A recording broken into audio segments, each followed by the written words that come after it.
Recording in progress. So if you don't want to get recorded, then don't say anything. All right.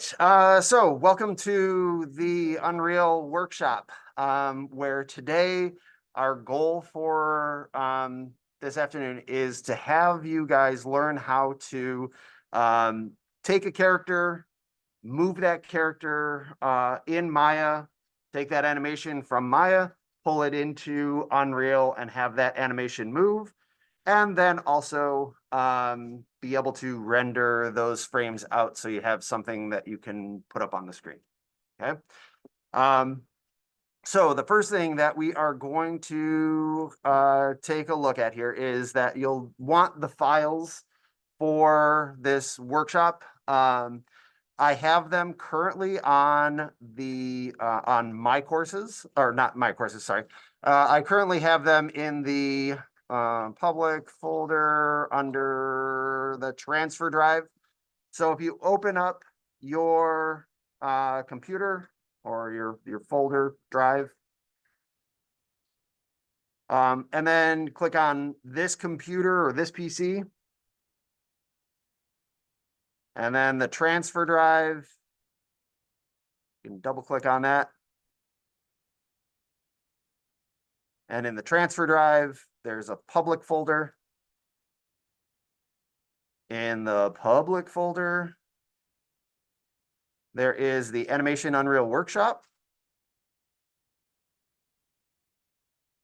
And in that Animation Unreal Workshop, I have this zip folder, has everything that is in this folder.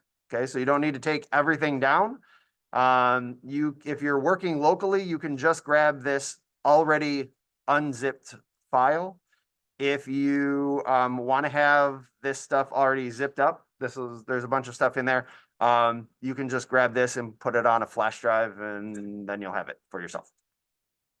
I also have this on my Google Drive, and I will also be sending this out as an email link that will have links to these files as well. So the transfer drive is going to get erased. So if you need them and you want to have them, make sure that you get them here now. Otherwise, those are going away and you'll have to wait for the email, which should be out probably tomorrow or the next day.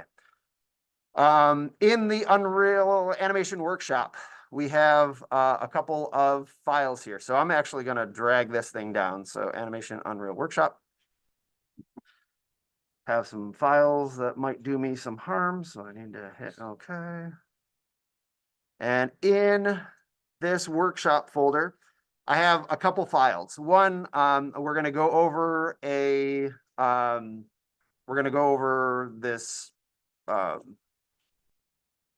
PowerPoint about working in Unreal and some things that you need to keep in mind while you're working in Unreal. We're going to go over that in just a minute. Also have pretty much the step-by-step instructions that I've created, and I have those available on this.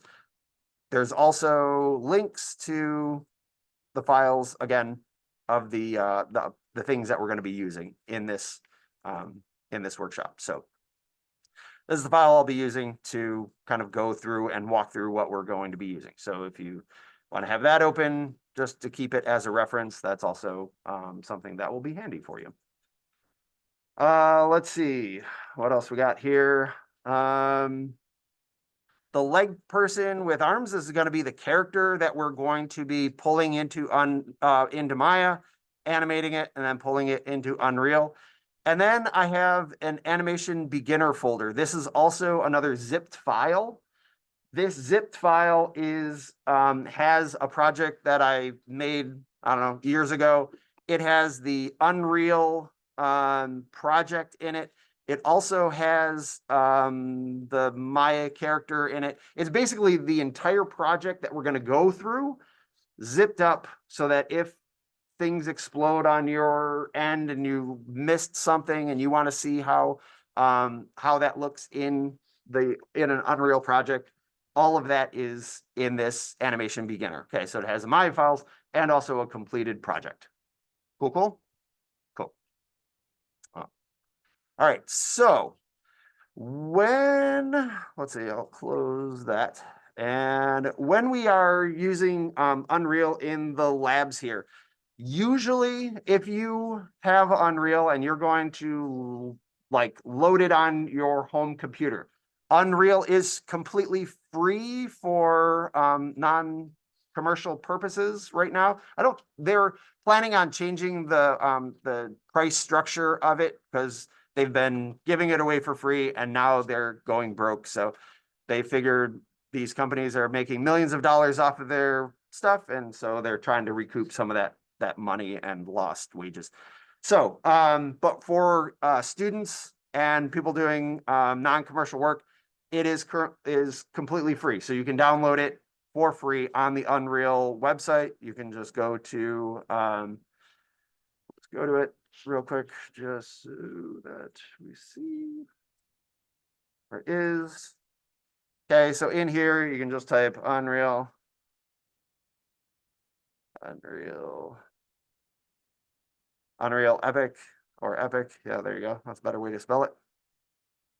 And the Unreal Engine, you can click on this and then you can download it there. You'll have to make yourself have to sign in, then you can download it. So that's where you'll find that.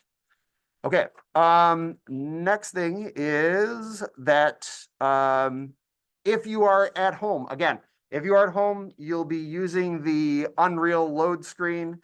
And like if you press the Windows key and then type Unreal, you'll see the Epic Games Launcher. And this Epic Games Launcher is how you would load this thing up at home. And it asks you to sign in, but you can, at the very bottom, says sign in later. You can sign in later.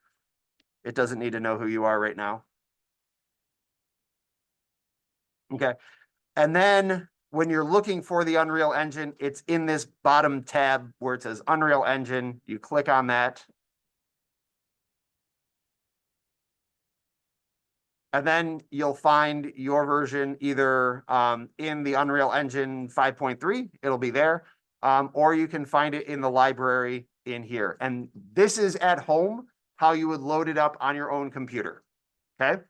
So if you're looking around for it, this is how you'll find it. At school, this doesn't work, so don't do it this way. In school, there is the Unreal desktop link. You good? I'm having a tech problem. We both are. What's it say? The computer is loading up. Yeah, how many people are having computers still loading forever? Just you guys here in this little bubble of suffering. Yours good? Okay.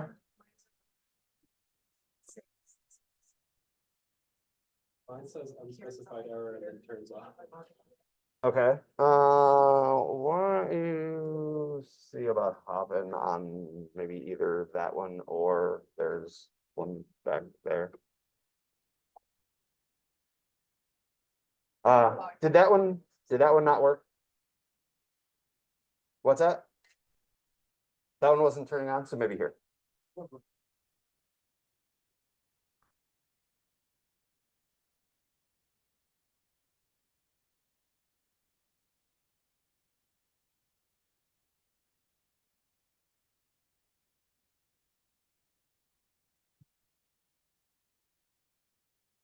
So the other thing about Unreal, sadly, is that it can take a while for it to kind of get set up. It does take a while to install. It's a big file.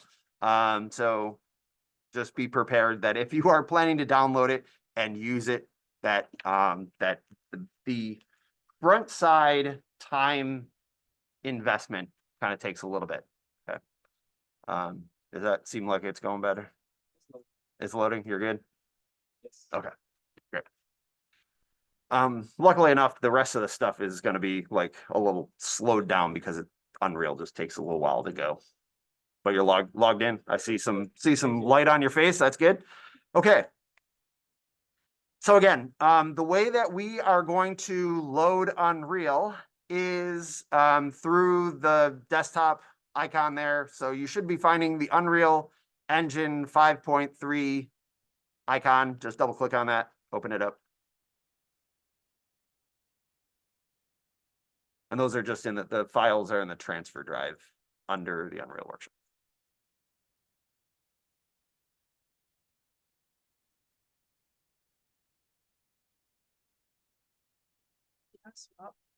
Onto this one. Oh. Send everything.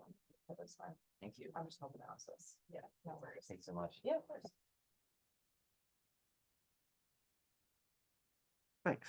Yeah.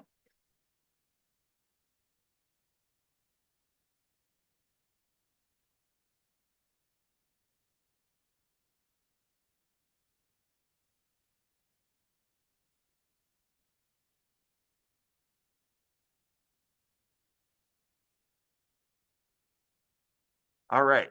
So once you double clicked on that, you should get this Unreal Project browser.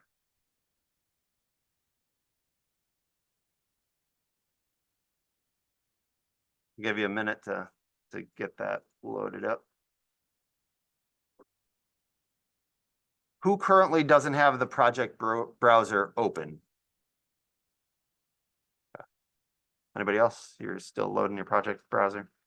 I just logged in, so. Okay. Thank you. Okay.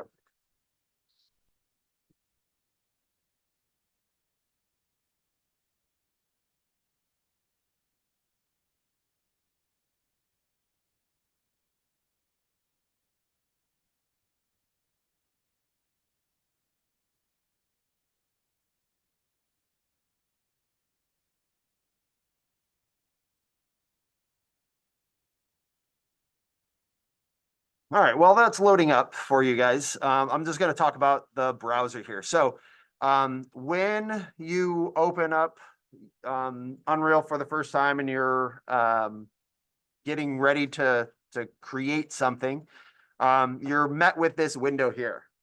And on the left-hand side, you can find your recent projects. In the middle is essentially you'll find your recent project as well, but right now I don't have any. So like if you click on that, you'll find, if you have any projects there.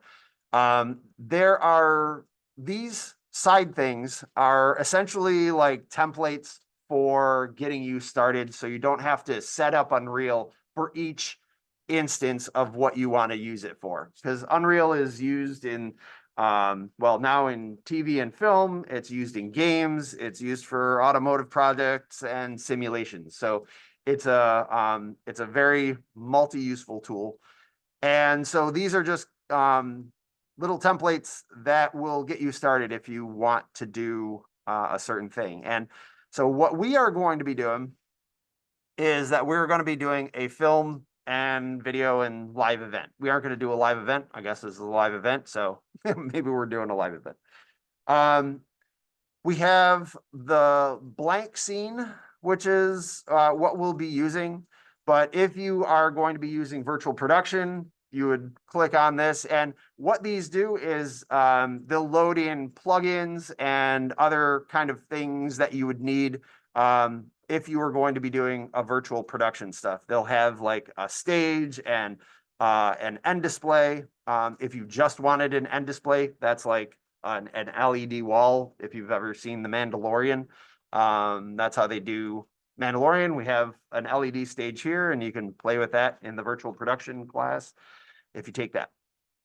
Okay, so what we are going to be doing is just clicking on a blank project there. Does anybody else still have the Unreal Project browser not open? This one. This one now. It beats it. Okay. So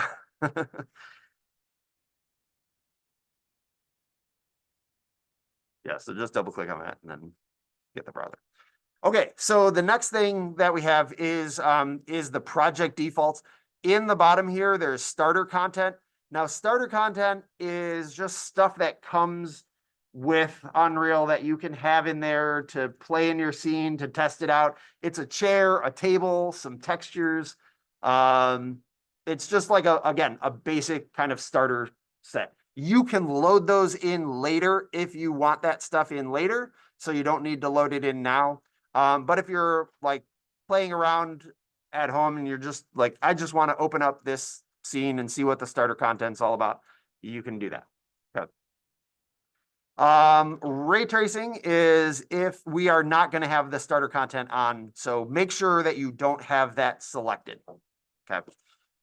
Ray tracing is a way of sending out rays from objects and from your lights and bouncing them back to the camera and making things look prettier, especially in like your shadows and the way that the light interacts with the objects and bouncing off effects. So we'll turn ray tracing on here so that we have some pretty looking stuff. At the bottom, we have a project location, and this is where our project is going to be housed. Now, a big thing with Unreal that you might not, if you've used 3D packages before, is that it's a project-based program, meaning that you'll want to bring the entire project with you. You can't just take like a section of it. I mean, you could take a section of it, but it needs the whole project to be able to run successfully. So what we need to do is we need to set up a project where our files are going to be kept. So right now I have it on the desktop. So I'm just gonna, again, double check. We're gonna click on the desktop. We'll make sure that it's gonna be there. That's a good spot to have it, sure. I'll select that folder. So we're just going into your desktop folder. And then what we'll need is a project name. So whatever we're going to name this project, and we'll just call this animation test. Cool. We'll call it I'll call it anim test. I'll say that for your project name, when you are looking to make your film or looking to do whatever, I would consider naming your project something that's going to be useful, like the name of your animation that you're doing. Sometimes I'll do like a test project and then it'll end up becoming like my actual project because I'll just keep working on it. And then I'll have to rename the project. And sometimes when you're compiling it or shipping it off, it can cause some havoc. So sometimes I'll, consider giving that project name something that you're going to be using. Right now, all we're doing this for is a project test or an animation test. Okay. Has everybody gotten this Unreal Project Browser open? That's going to be good. Got your names and lists in there. Okay. Anybody else not have? We're all set so far? If Okay. you get lost at any point, feel free to throw a hand in the air and I'll just come see you. And Yeah. We have Val over here. She's yes. also available. So we have people to help. Okay, so we have our blank scene. And then we're going to click on create. Now, what happens with this is that it will take a while. I can't move this over to the side, but you'll see, let me stop my share and I'll share my other screen just so you can see. Share. So in this, you'll see the Unreal editor open. In version 5, it's gotten better with the load times. But if we were to have the all of that like pre-made content in there, it would take a longer time for it to load and compile and do all that fun stuff. So I'm gonna stop sharing and I will reshare this other screen. That one. Okay, so while that is loading, and the reason why we did that first is so that it would give time to load that up. And while that is doing, while that's baking, we're going to take a look at some of this stuff for virtual production. So what we're going to be doing is we are going to be using the FBX file formats. That's an Autodesk file format that was created years ago. And the FBX file format was supposed to be an file binary exchange, where you are able to move it from one project or one software package to another. Okay. So that's what we're going to be doing. We're going to be using it from Maya to Unreal. If you are a Blender person, I would also recommend exporting them out as FBX files, because that will be a good way to go. When I first started working in Unreal, I knew that gamers always like to have their stuff at 0, 0. I was like, well, I'm not making a game, so I don't need to worry about 0, 0. Okay. That was a big mistake on my part. Okay. 0, 0, 0 is the world center of your scene file of Unreal. So when we go from Maya to Unreal, we want to have something as an anchor, and that anchor point is going to be the world center for both of them. Okay. To be able to lock our characters into place, to lock our scene files into place, we always want to have something at 0, 0, so that when we pull it into Unreal, that we can just set our objects to 0, 0, and it will snap to the exact same spot as we had in Maya.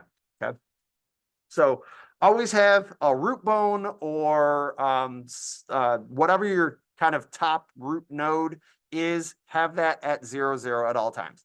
Doesn't necessarily have to be a root bone, but I'll show you when we get our character open.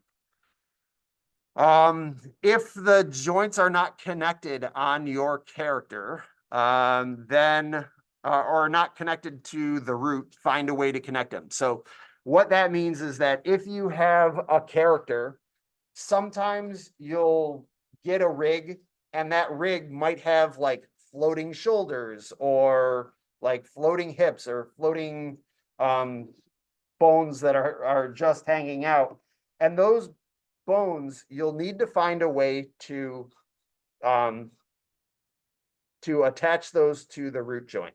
Usually, if they're just floating, they're something that you could parent to that root joint. Okay. If you're having any problems, you have any questions on like, oh, my character is not being able to get pulled into Unreal, chances are it could be like that you have either multiple root nodes or multiple root joints. So you always want to have one root joint, and you want to have all the bones coming back to that, attached in some way, right?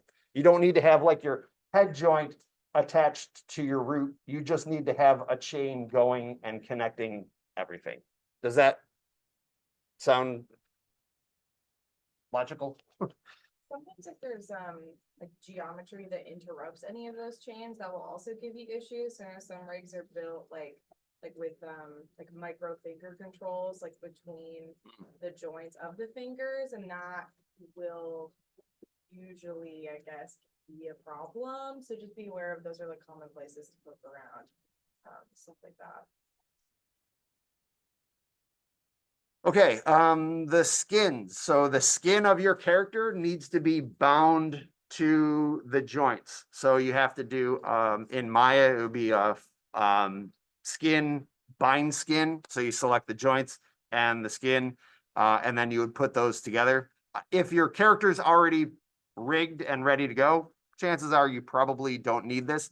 But sometimes you can just have geometry. Like if you get a rig from somewhere else, or a character from somewhere else, you could, or that person could have just taken the geometry and parented it to the bone. It all needs to be skinned if it's going to be moving. Okay. And I'll show you that when we open up our character.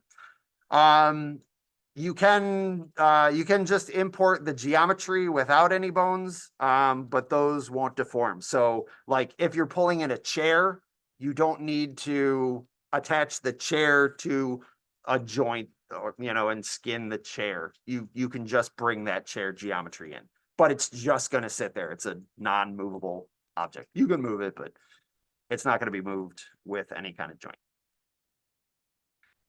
Blend shapes. So morph targets, if you have your character like smiling or blinking or whatever kind of thing. You can have blend shapes or morph targets if you're coming from another package. In there, you just need to make sure that the option is turned on in Unreal. It's off by default. Why, I have no idea, but I'll show you how to turn that on. But you can have blend shapes in there. You also, in those, should, if you're making your own rig, make sure your blend shapes are in object space, and I will show you what that means as well. Let's see what else we have. Basic texturing. You want to have a different shader per different object. Your UVs should already be laid out. So what that means is that for your, if I was going to texture, if I wanted to have separate materials for different parts of my body, right? I would want to select the faces of that geometry and then attach them to the face of that. And you should have the UVs already laid out. Unreal units of measure. One unit equals 1 centimeter in Maya, and 1 unit in Unreal is 1 centimeter in Unreal. So what that essentially means is that if you go into Maya and you create a 1 centimeter like cube, you just hit like create cube. Does anybody really realize how small that is? Right? That cube is actually like that big.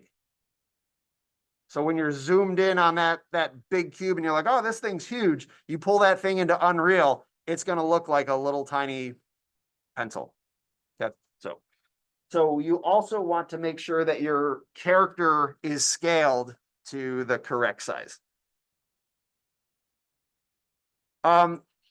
Yeah, you shouldn't need to scale your scene in Unreal. You can scale your stuff in Unreal. My philosophy is get all of your scaling and any kind of proportion stuff figured out in Unreal. That way in Maya, that way when you pull it from Maya to Unreal, you aren't then going like, oh, well, now that I need to scale this thing 5%, and I need to shrink this other thing 3%. Everything that you bring into Unreal should already be at the right scale, in the right position, and ready to go. It'll save you time and money.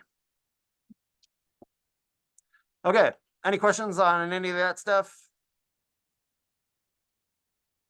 Okay, don't say. All right, so now after doing that little spiel and giving you, oh, not quite there yet.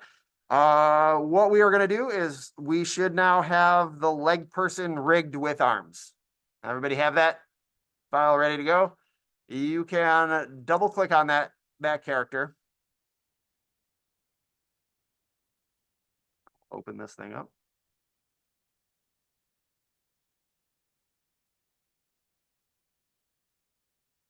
Come on, Maya, you can do it.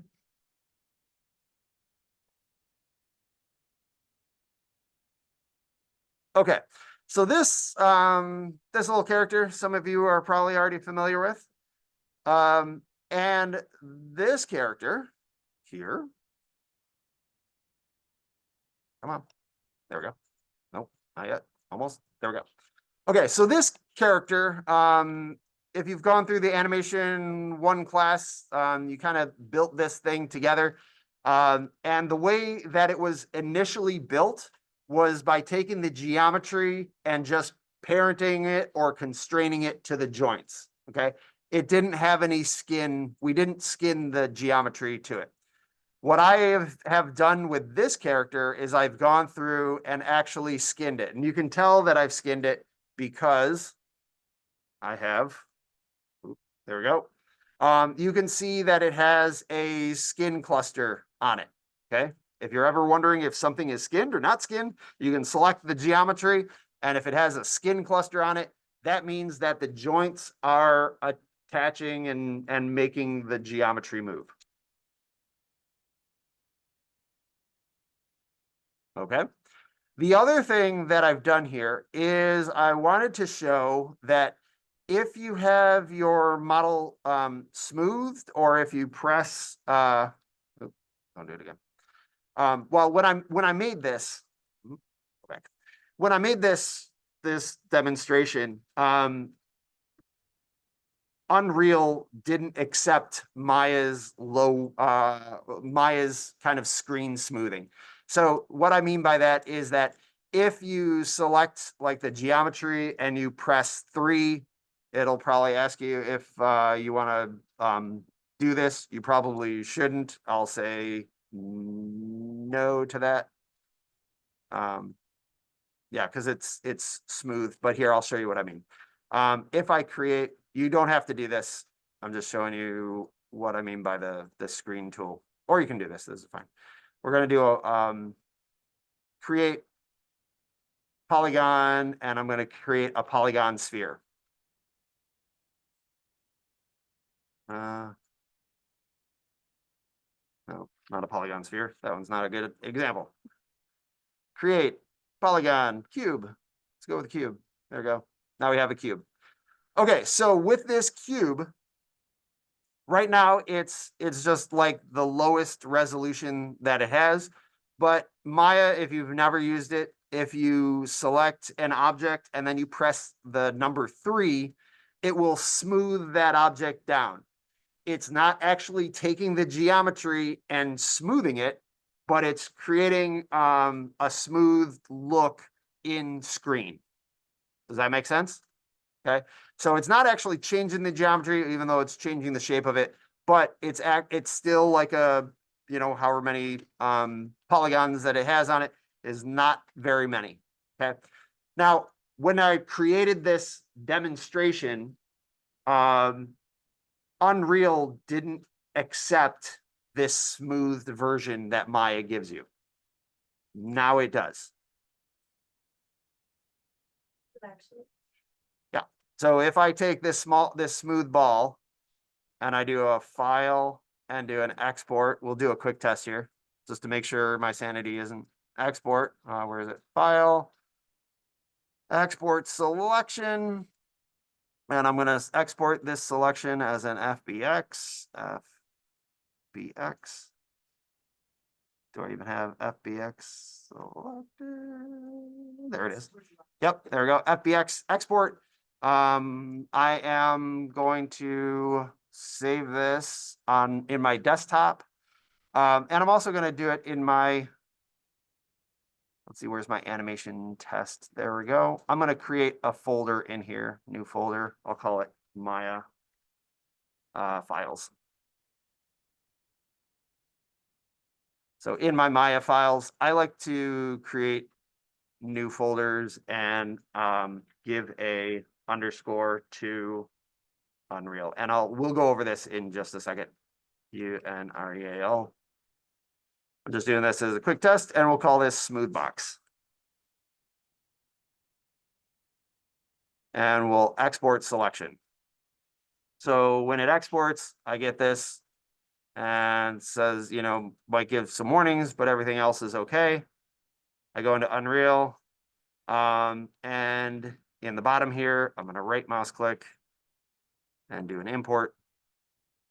And we're going to go to my desktop and do an animation test and do Maya files to Unreal, Smoothbox, open. And yep, all that stuff looks fine, and we'll import all. And might have some issues there, but then we'll just drag this down, and that should be my ball, wherever it is. Where'd it go? It's in there, I know. Smoothbox, there it is. Just pull it up and I'll scale it up.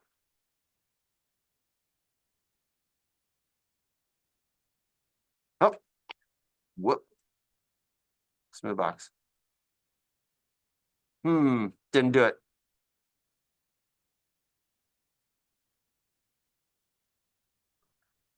It worked for your class though, didn't it? no, you have to do Smooth, oh, smooth like, node on it? not for street, The smooth node? normal. Yeah, Mesh display, yeah. Yeah, that's what I thought. Mesh That's display? good. Yeah, either you have to do smooth mesh, which adds the geometry, or it's the, Oh, maybe that's what I'm thinking of. soften edge, yes. Wait a minute. Let me see that. Wait, so if I go back here and I do this and do what? Soften edge. Mesh display, soften edge. That's the new thing. Soften edge. That, Still see. Yeah. Yeah, it's not as cool. yeah, okay. Well, then just disregard everything that I just said. Okay. So if you need to smooth something down, I'm gonna create that box again. Create polygon cube, okay? If you are going to want your geometry smooth. So here I have two legs in here. And one I've smoothed using this technique that I'm going to show you. And the other one, I just left it as is to show you what it would look like if we brought it in, okay? So what you would need to do is take your geometry and then go to mesh and then smooth. And then that will give you a smoother polygon. Now, if you want that to have more divisions, you could tell it that you want it to be more smooth by giving it 2 divisions, okay? So whatever you bring it into Maya, from Maya, you'll get into Unreal, okay? Questions on that? Okay. So that's why I'm going to show you, we'll see what it looks like smooth, and we'll also see what it looks like not smooth. All right, the next thing that I wanted to also show you is that on here I have blend shapes. So for this character, if you have never used blend shapes before, if you don't know where they are under Windows, and then down to animation editors, and then we're doing the shape editor. And that shape editor is over here. Okay, and the shape editor that I have, you can see that there's two colors in here. One's a tangent space and one's an object space. So for those of you that might not know what a blend shape is, a blend shape is like if I wanted to get a smile in my character, I wanted to pull up the corners of the mouth. I could just grab the geometry and create it as a target.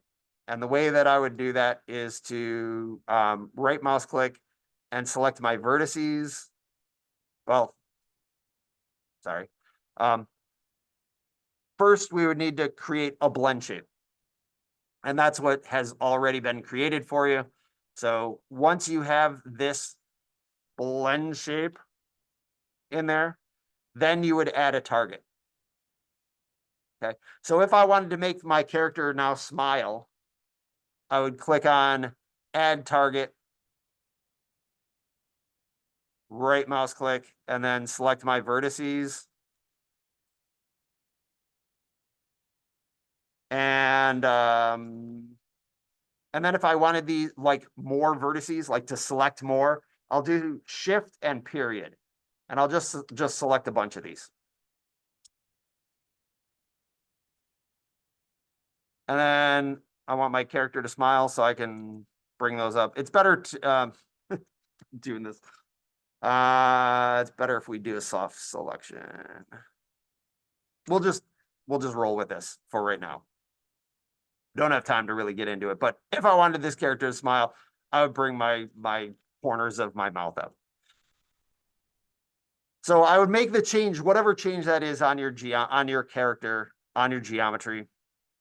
You can see that it puts it into an edit mode.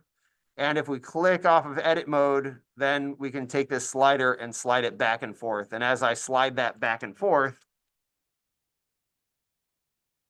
you'll see our geometry moving up and down. Okay, I've made better ones over here with this smile. That's what these are. Okay, Now, you'll notice that, that this currently has, in the object space, it's orange, right? And the tangent space is green. The reason why I bring this up is I was talking about if you are making your own character, you'll want to make sure that your blend shapes are in object space. You can create them if you specifically go into like under create and then add a target option box. And there's type automatic, and then you have object space or tangent space or transform space. Just be aware that you want to make sure that it's the orange one object space. Okay. If they are not orange, if you are creating blend shapes and they are not orange, then you'll want to make sure to just come in here and make sure you create a target that is in object space. Yes, ma'am. Created, is it easy to go into them and change them, or do you have to remake one shape? I don't know the answer to that one. I don't think you can change them. If they're Rebuild built target? as like No. separate like copies of the mesh, like you do it that way instead of on target, you should be able to just like reassign what type it is and like have that be how you make a new one. I don't know if you can put on one that already exists and change. what you Yeah, do I that don't- way. I don't think you can. Okay. Okay, so those are blend shapes. Again, this is just a quick down and dirty. We're more concerned with getting our character over. These are just things if you happen to be making your own character, or if your character is exploding, and I'll show you what happens in Unreal with these two different versions. Okay. The other thing, anything else with this character? I think that's it, that it just needs to be skinned. Oh, I know. The root node here. So when we have our character, if I create a cube, create polygon primitive cube. Again, that cube, when I create polygon cube, is the size of the back of this pencil. So that's how big this thing is. So you can see in comparison to my character, it's not very big. Okay, so you'll want to use, it uses real world lighting. So if your character is really small, it's going to have a hard time calculating shadows and lighting correctly. So you'll want to figure out how tall your people are, how tall your objects are, and make them and adjust them accordingly. The other thing too is that this character has this this bottom part to it. Now this main control is my master move. The way that this is set up is that I could move this master move where I wanted to, but I would want to make sure that when I select my character to export, that I select this controls group. Because the controls group, you can see, is at the center 0, 0. I always want to have something that goes to center 0, 0. I always want to be able to export out the thing with something at 0, 0. And you'll see that here in a minute. Yep. Is the default orientation of objects in Unreal different than in Maya or Blender or something else? Does it have to be like, where does the front face on the axis? Wait, say that again. Sorry. What is the default orientation of objects in Unreal compared to Oh, the 3D yeah. platforms? Okay. So in Unreal, Z is up. Here, if we go over to it, Z is up. See down at the bottom here. Z is up. X is forward. No. There we go. Y is forward. And X is left and right. This would be the front of my scene here. So the biggest thing to be careful of is that Maya is Y up. And Unreal is Z up. But But- you don't have to twist your stuff No. 90 degrees in Maya. If you do it right.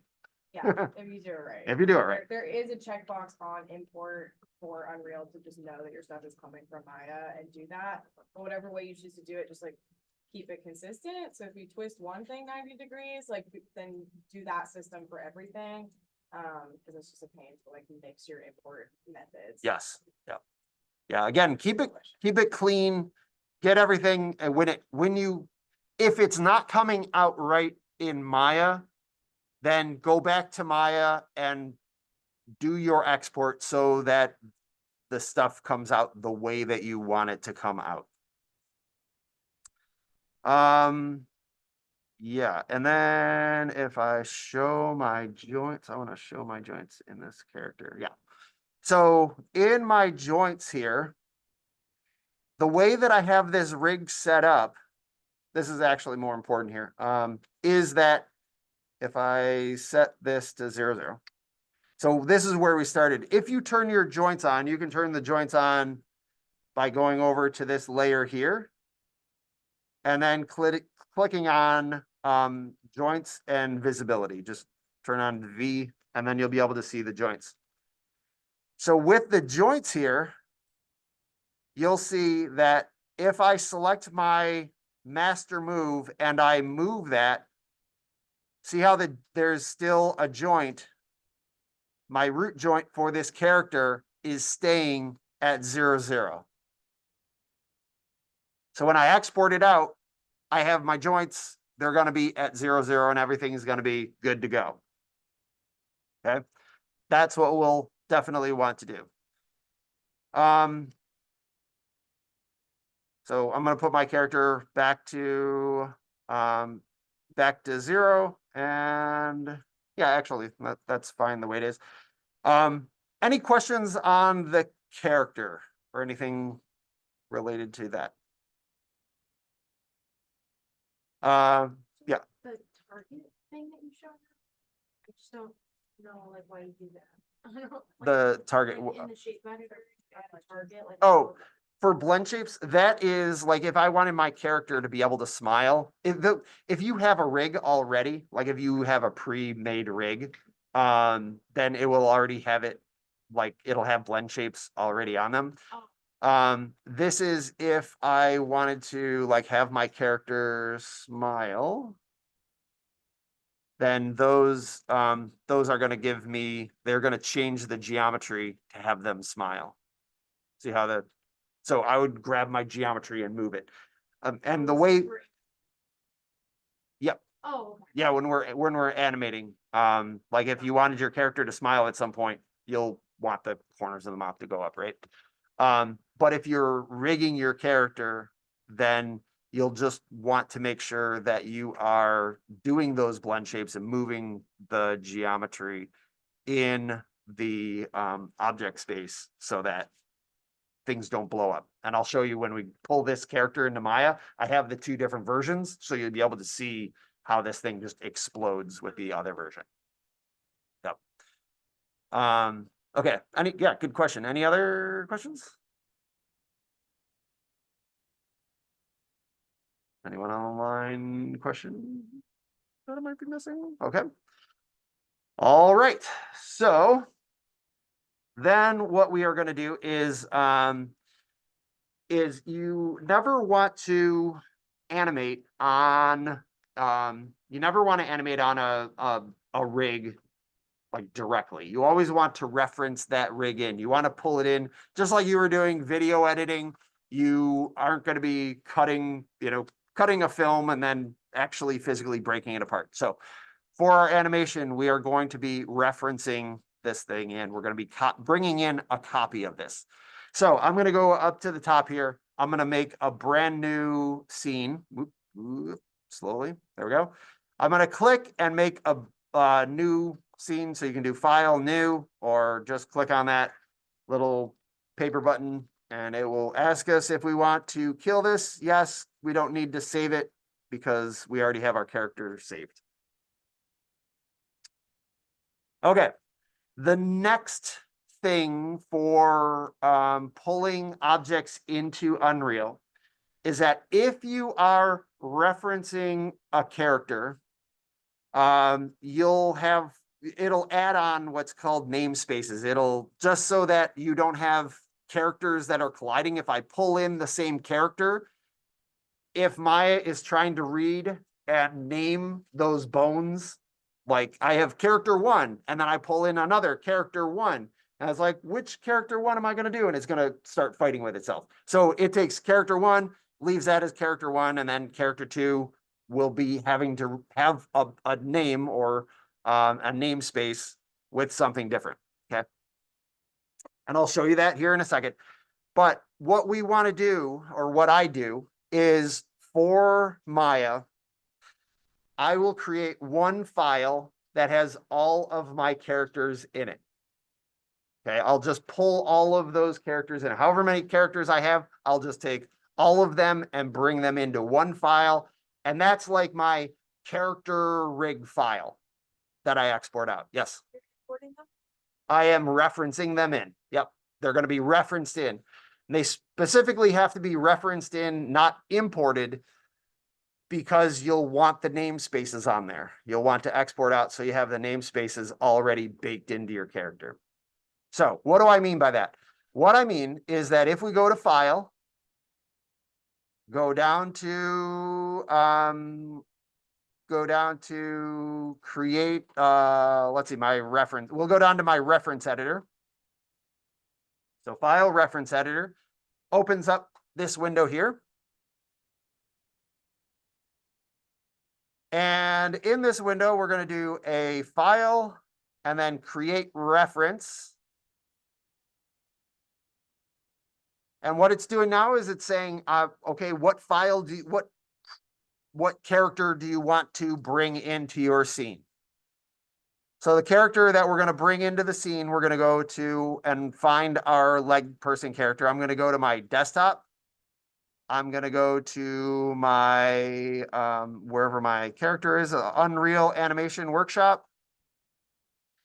And I'm not going to load this in yet. Just don't double click on anything. I'm going to click on leg person. I'm going to highlight that. Okay, so it's highlighted. This is the character that I'm bringing in. And then what I'm going to do is I'm going to look at the options that I have over on the side here. And the options that I want to look at on the side here are the use namespaces. So this you'll want to have on. So again, this is you're giving your character a name that's not going to collide or crash with any other characters that you have in there. So I'm clicking on namespaces, and then I'm going to use selected namespace as a parent and add a new name string. So I'm going to click on this. And I am going to call this will be my small character.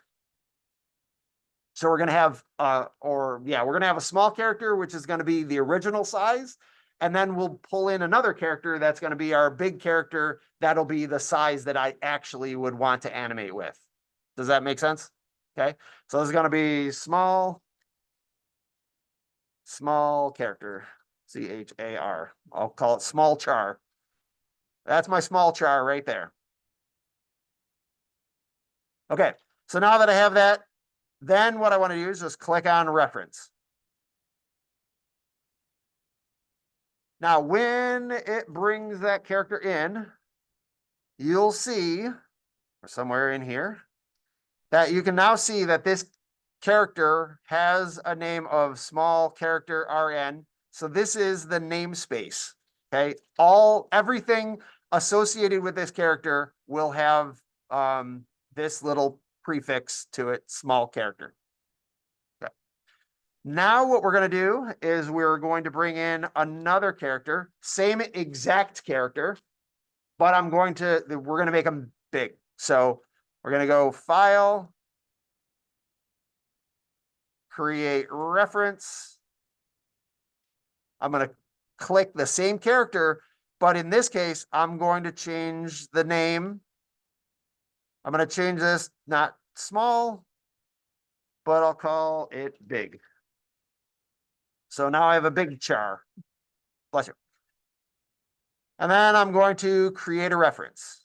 Okay, so now I have two characters in there.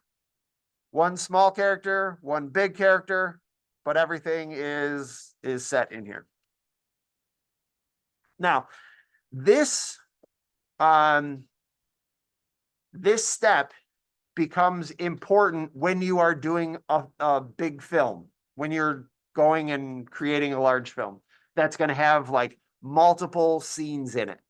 And the reason why this is important is because when you pull your character in, if you didn't go through this step, then when you like have your, I don't know, kitchen scene, you have a kitchen scene, and then you bring in like your character. If you didn't reference it in and have the right namespace on there, or have a namespace on there, when you export the animation files, it will have a hard time sometimes connecting and figuring out where it wants to put the animation files. Okay, so this is just know that this is an important step, getting your characters named. That's basically what this is doing, is just naming your character. Yes, ma'am. Something you should do way before having already animated. Yeah. Okay.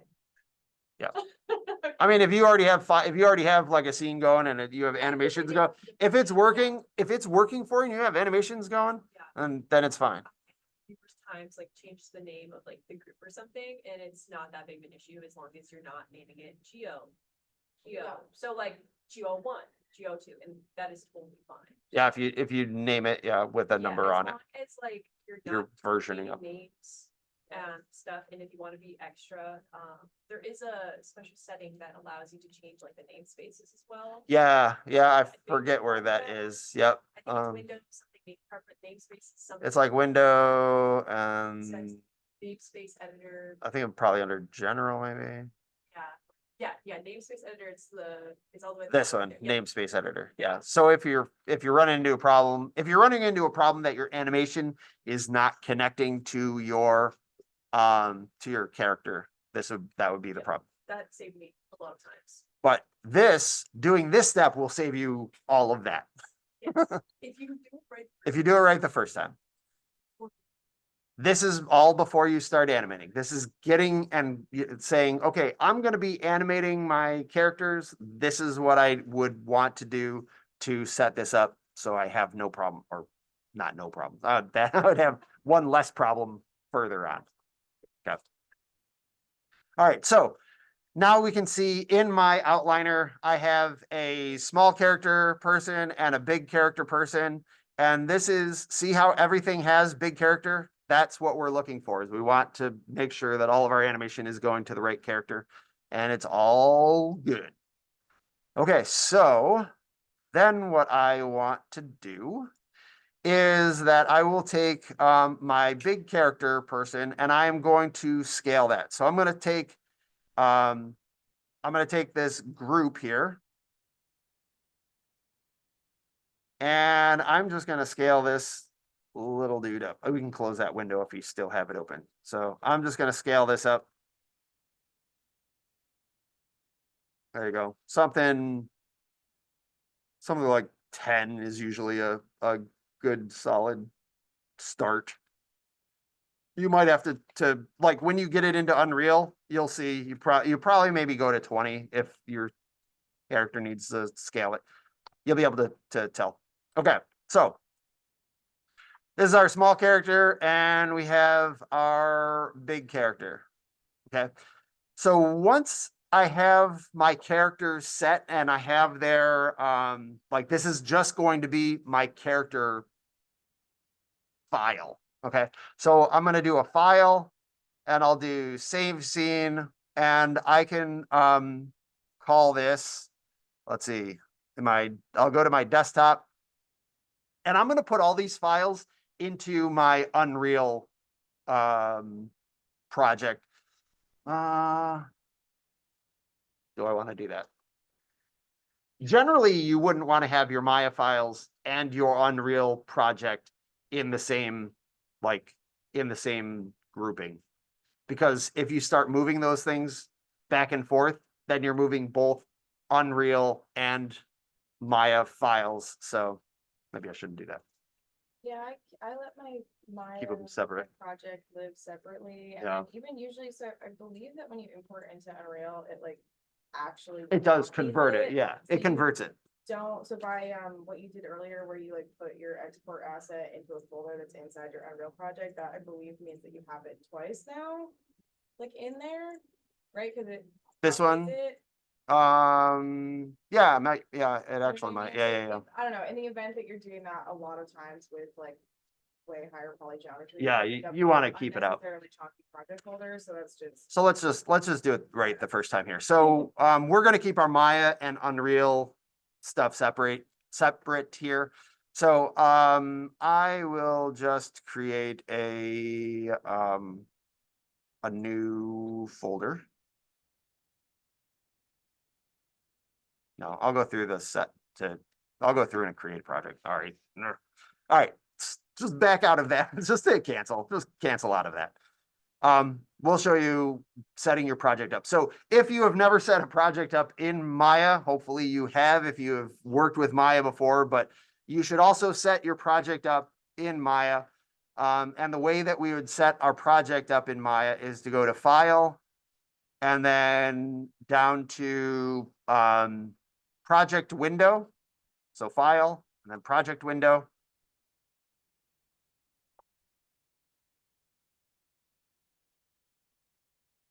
And at some point, it will open.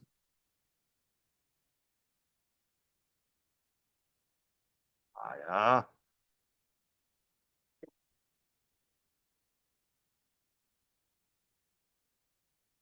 Oh, there it goes. Okay. So project window.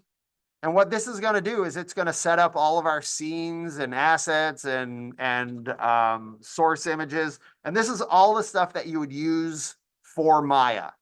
Okay. Separate from Unreal. So again, keeping that kind of barrier there. The current project, we're going to make this new. So I clicked on the little new button. Click on new, and now this new project, I'm just going to rename this project. I'll call it leg person.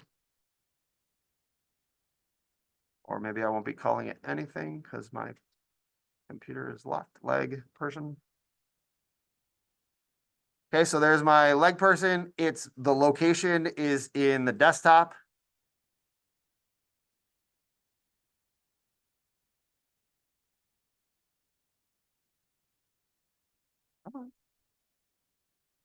And I'm going to accept. All right. Now we have a place that we can save this file. So I'm going to go to File, Save Scene As, and now because we set our project, we created our project, it is going to already put this in the scene files in our leg person project. Okay, it's starting to organize this thing. Biggest thing of projects is keeping yourself organized. Once you start going, oh, I'll do that later, then that's when everything goes to crap. So don't do that. That's why I stopped and backed up and did this the right way. So scenes, we're in the scene file. We'll call this big little, or no, we'll call this character namespace. Character name space. I always like to keep my files, my Maya files, I like to save those as ASCII in case whatever, for whatever reason I need to go in there and do it. And change something in there, I can go in there and change it. Character namespace. So I don't need to worry about any of this other stuff. I am just going to do save as. All right. So from this character namespace file, what I'm going to do is that I am going to, what am I going to do? I am going to do a file. And I'm going to export let's see, nope, not file export. Yeah, so now what we want to do is I want to export my characters out and be able to use them in my Unreal scene here, okay? So the way that we can do that is that when you are exporting things out, you'll want to select the geometry and all of the joints that you're going to be using for that character. So again, it's the geometry and all of the joints. The other thing that you will also want to do is you'll go to File and then the Game Exporter. So it's File and then Game Exporter.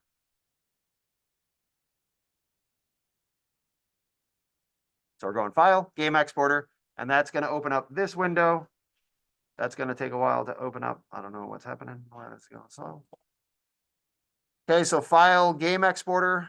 In this Game Exporter,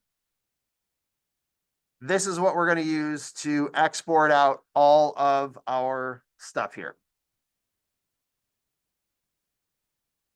So you can see at the top, we have model, we have animation clips, and we have the time editor.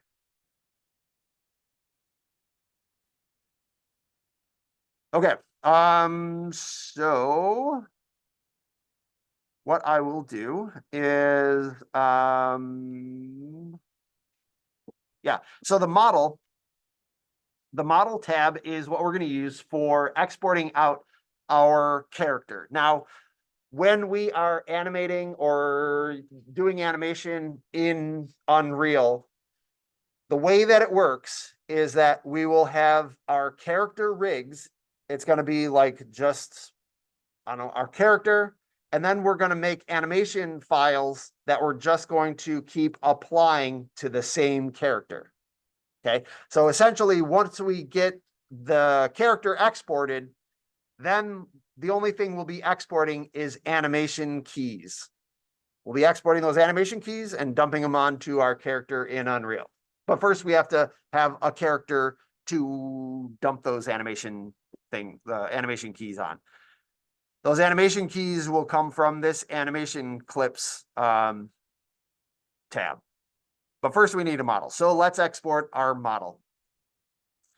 Right now we aren't going to export out all of it. We're going to do selections of it.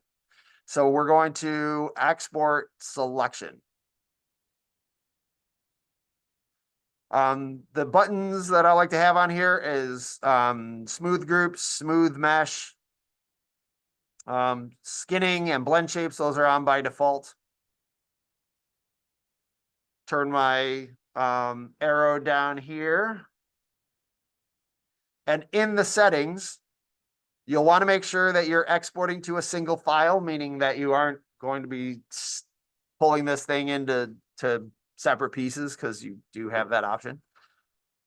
This is handy when you are, if you're exporting out geometry, like a table set or something like that, you can export those out to a single file, like a chair and table and stuff, and that will be in one FBX that you can then later break up in Unreal, or you can have it be just like one object that is a bunch of things. The other thing that you can do is turn it to export multiple files, meaning that it will do a chair and a table and all of those other things. So we're just going to do a single file. That's all we need to do. We're not exporting our animation because we don't have any animation yet, but you could if you already have it. But I recommend just keeping everything kind of siloed. It's a better way to go. Now, up axis, this is important. The up axis, this is where we were talking about that Maya has a Y up, meaning that it thinks that the sky goes to a Y. Nothing? Yeah. Come on, that was like right off the top. That was off the cuff kind of humor. Not my best work, but it rhymes. So anyways, so Maya thinks that Y is up, but the Z up comes from Unreal. Unreal thinks that Z is up. So what this is saying is, how do you want to export your model? It took me, I don't know why, a long time to try and figure out what this thing is saying. Is this saying like stuff is coming in from Y and I want it to be exported out? So it took me a while. Don't be like me. Just export out the things the way you want the coordinate system to be. So if you wanted your character to come out thinking that Z is up, then change this to Z. That's what you'll want for Unreal. You mess that up. You can also do it in the Unreal import as well. Yep. So You can. You can do all this stuff in Unreal, but again, if you pull it into Unreal and it looks wrong, fix it in Maya so that it goes right, because it's a lot easier to just have the stuff working from Maya and getting it all straight. Okay. So the other thing that I'll do is I'll just change this to ASCII, file type ASCII. The reason why I'm doing this also is that I found out that Blender does not like binary ASCII files from Maya. So if you are pulling something in from, or need to pull it into Blender or whatever, for whatever reason, then you'll want to make sure that you have an ASCII file for your FBX. Okay, and then for the path, we're going to choose a path of our destination here. See ya. Bye. For the path of our export, I am going to go into my scene file. And what I like to do is I like to create a file that is a to Unreal file. And what this means is that everything that I put in this file is something that could be or has been set up to be used in Unreal. Okay. So I'll just right mouse click, new folder, and I will rename that new folder to I always put an underscore to Unreal. And I'll double click on here. All right. So so that is going to be the directory that I'm going to use. And I'm going to click choose. I'm going to zoom out of here. Okay, so I said that we are going to be exporting a selection, but we don't have anything that we have selected yet. So I guess we'll do the small character first. Okay, so what do I got with this guy? Small char. So the file name that I'm going to have on here is small. It does not have to be the same thing that you have for your namespace. But if you want to just kind of go with that and keep it all like, so that you have it all organized, you can, but it's not a requirement that it's the same thing. I'm just picking that as the same name that we're going to export this character out as. Okay. Now what we need are things that we are going to select to export out here. So the things that we're going to export out, if I go to my small character, is we are going to select our joints. So you can do one of two things. You could hold shift and press the little plus, click on the plus. And when you do that, it'll open up all the joints. Then you can go to select the top and then go all the way to the bottom and shift select the bottom. That's one way to select all the joints. The other way that you can select all the joints is to just select the top one. And then you can go to select and then hierarchy. And that will select everything in that joints kind of folder. Questions on that? Good to go? Okay. So we have our joints selected. Now for the geometry, we can just hold control and select the geometry top node on that. We don't have to select all of the geometry. It's going to select all of that for us. Okay, good to go. So this is what we're going to select for our character to go.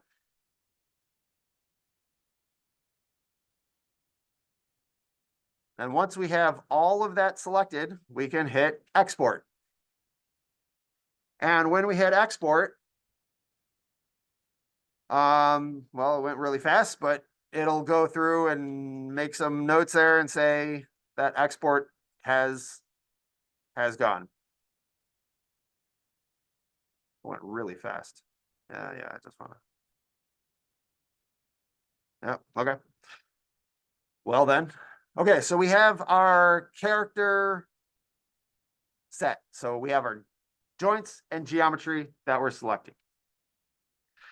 Now, one of the things that when we are selecting our character and moving it over is that when you're doing your animation file, when you are selecting your animations, you need to select the same things. So if I select all of the joints, I need to make sure that I get all of the joints that are in my character. The same, I want to have the same selection set for both things. So if you are, you know, kind of cagey, what you can do is in your character file, you could create a selection set for the things that that you want to go back to. And the way that you can create a selection set, right now I have all of this stuff selected. I could go to create, and then I can go down to set, and then set again. So sets and then set. Why they have set and set and set and set, I don't know, but there it is. It's down under create, down to sets, and then set option box. We're going to click on that option box. And in that option box, it's going to say, what do you want to name your selection set? And we're going to call this, I don't know, we'll call this Unreal Export or Unreal EXP. EXP. Okay, and then in there, I can do apply and close. Now, if we go over, yep, it's under create, down to sets, set option box, and then you open it up, and then it's right there, and then you just name it whatever you want to make it. What is? About to show you. Here we go. So once you click that button, you can go down to the very bottom of your list, keep scrolling down, and we should see an Unreal EXP. Now, what that is a selection set for our character so that if we want to export out our animation or export out something else, that it's already created for our character, right? So we don't have to worry about missing the arm control or missing a piece of geometry or selecting things that we might have missed. We need to make sure to be able to get the animation to drop onto our character correctly. We need to make sure that we have the same selection that we used for the character. Okay. The easiest way to do that is to create a selection set. So if I deselect everything and I right mouse click on this, I could do select set members, and all of that stuff should highlight back up again. Okay, it's all highlighted up. You can see it working. Now, the other fun thing about the selection sets is that back at our FBX export, that in the top part, we had export selection, right? But now what we could use is this export object set. If you click on that, now what you have is it will go and find all of the selection sets in your scene. And you can see that I already have some export selections because beforehand, I had already created these in the character. So this character is Unreal ready. It's ready to go. But the one that we made was Unreal EXP. It'll work the same as the other ones, but if you put that in your characters, then you don't have to keep selecting the same thing over and over again. You can just go in here, make sure to change this to export object selection set, and then Unreal, and then whatever selection set you're selecting those out of. Does that make sense? That will save you a lot of tedious work that you'll be doing over and over again, selecting your characters, selecting objects and stuff like that. Okay, so you can see that I've already created a leg person EXP. That's a leg person export. So we could use that as well if we wanted to. Either one, whatever you want to do. One last little tip for the exporter is that you have a lot of things that you are like setting up here. You may not want to keep like going through and clicking on all these things, because if you go to a new computer, you load it up at home, you're always going to have to reload this stuff up. There is this save stuff here. So you can add a new export preset. So right now it's currently set up model default, but we could create our like character export EXP. And we could click OK. And then we could go through and now it's character export here. I could set my stuff up to be smooth mesh. Make sure it changed all the stuff. So animation set, and what else here? Change the binary to ASCII. I have to reselect my path to Unreal. Yep, that's where I want it to go. Choose, and then do my character name again. Was it small char?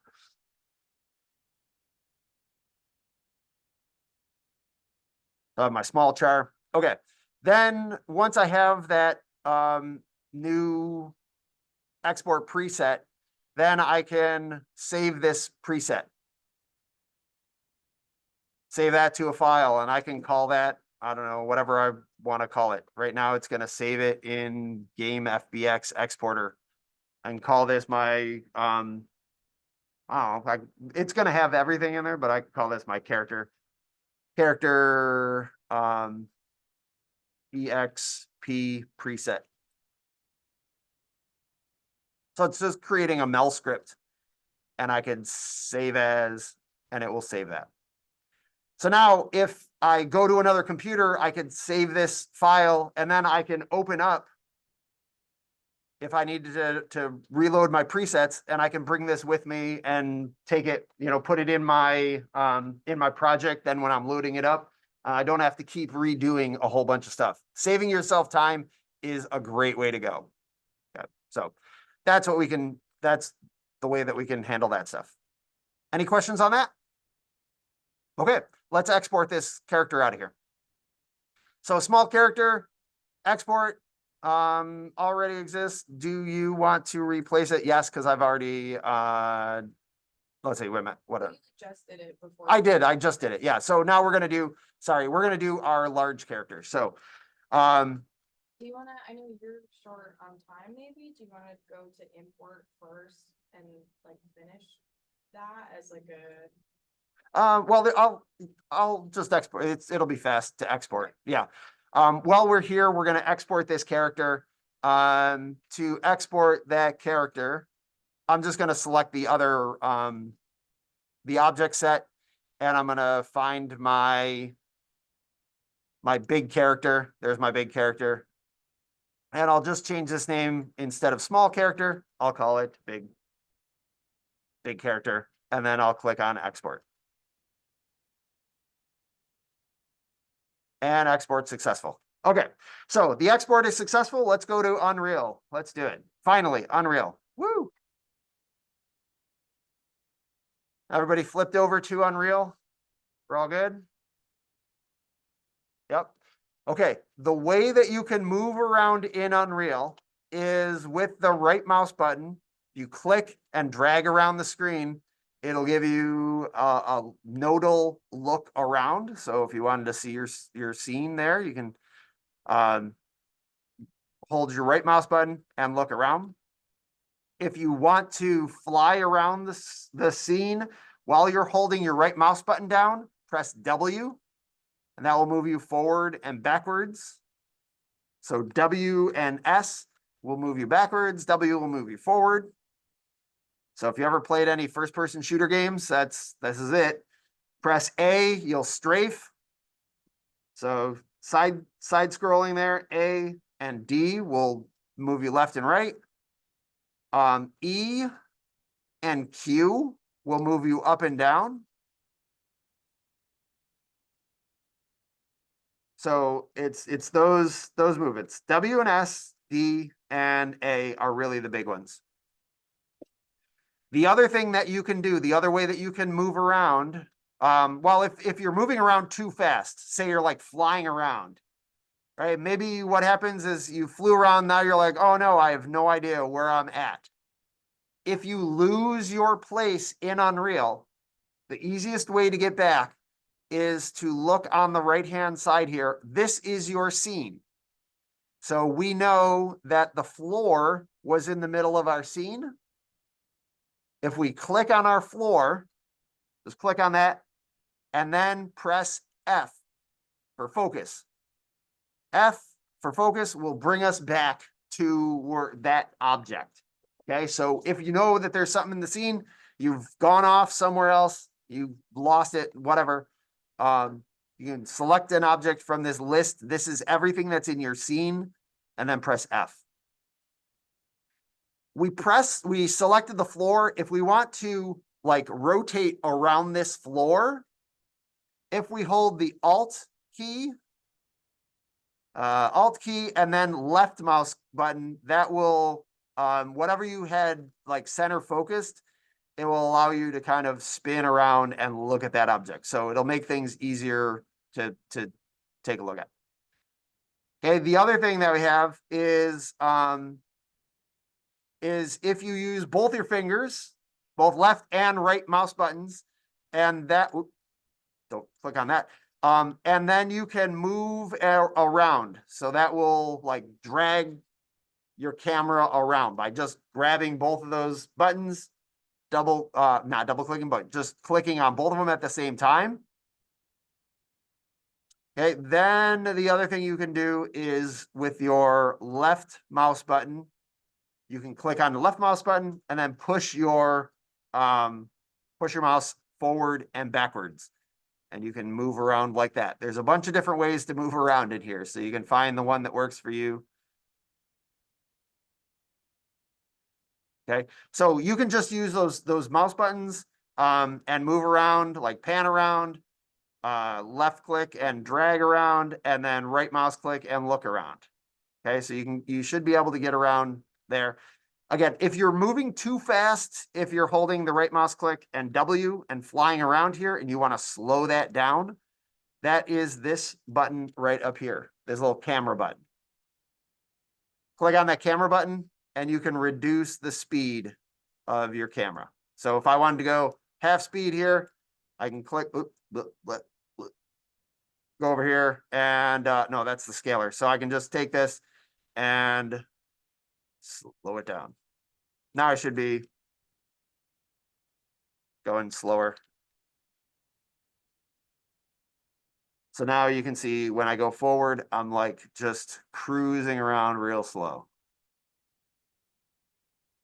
Okay. Any questions on moving around? Great. Okay. On the left-hand side here is if we wanted to pull in a bunch of different stuff, but right now we aren't going to get into any of that. We don't need to know this. The right-hand side, again, this is your scene. Everything that's in this list is in the world being used. If you select on something, this at the bottom is going to have all of the details of that thing, and you can edit it and make your changes on that object down here. Now, there's a content drawer. This is the thing that's basically going to be your library of assets. And that's the content drawer at the bottom. If you click on that, it will pop open the content drawer. The other way that you can get to it is control and space bar. So if you hold the control, tap your space bar, it will come and go away.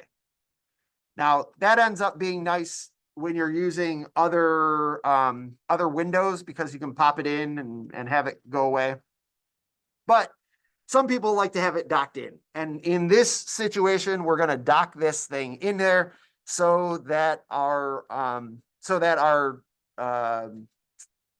we, it's not going to keep coming in and out. And the way that you can do that is just by clicking on the dock in layout button. So I click on dock in layout, and if I zoom out, now you can see that this thing is attached to our the bottom of our scene. Okay, so now it's not going to pop in and out. If we wanted this thing if we wanted to move this around, we could just grab this tab and move it to one of these other windows. So sometimes you have to be careful of that. But for right now, we'll just leave this like that. Okay, so let's get our characters in here. So we are gonna write, so before I get going, in here, in our content browser, the bottom part is like our assets, right? So this is our asset library. Everything in Unreal, if you import something in, it's not necessarily going to be used right away for your scene file or for the animation file. It first comes into this temporary hold spot, or it could be a permanent hold spot, but it's just a hold spot for all of your assets. Now, in the content folder here, we see a bunch of different stuff here. We're going to import our character into our content. Content is where all this stuff's going to be housed. Again, we want to have some filing system in here. So I'm going to create a character folder. So I'm going to right mouse click. I'm going to go up to new folder. And I'm going to create a new folder to keep myself organized. So it's right mouse click, new folder. I'm going to rename that folder. I'll call it characters, or my CHAR, my chars. Keep the chars rolling. So in my char file, I'm going to double click. And now I've gone into that file. And we can see our content folder and our character file. We can go back out to the original content or stay in the character. We want to stay in that character folder. Is everybody with me so far? Anybody have questions? We're good? If you have any questions, feel lost? Okay. Holler. Okay. So character file, we're going to import our character here. Right mouse click, import, game, character, all this stuff up here, all the way at the top. Right mouse click, import. There's also an import button down here. I don't know why, but I like to right mouse click and do import. But you could do the import button. It does the same thing. Yeah, it's satisfying. It's more satisfying. You just have more options than just the import button. Give it a 5 out of 5, would recommend. Okay, import, click on that. And now it's asking for what we are going to import. So what I'm going to do is I am going to find my, where is it here? It should be in my content file.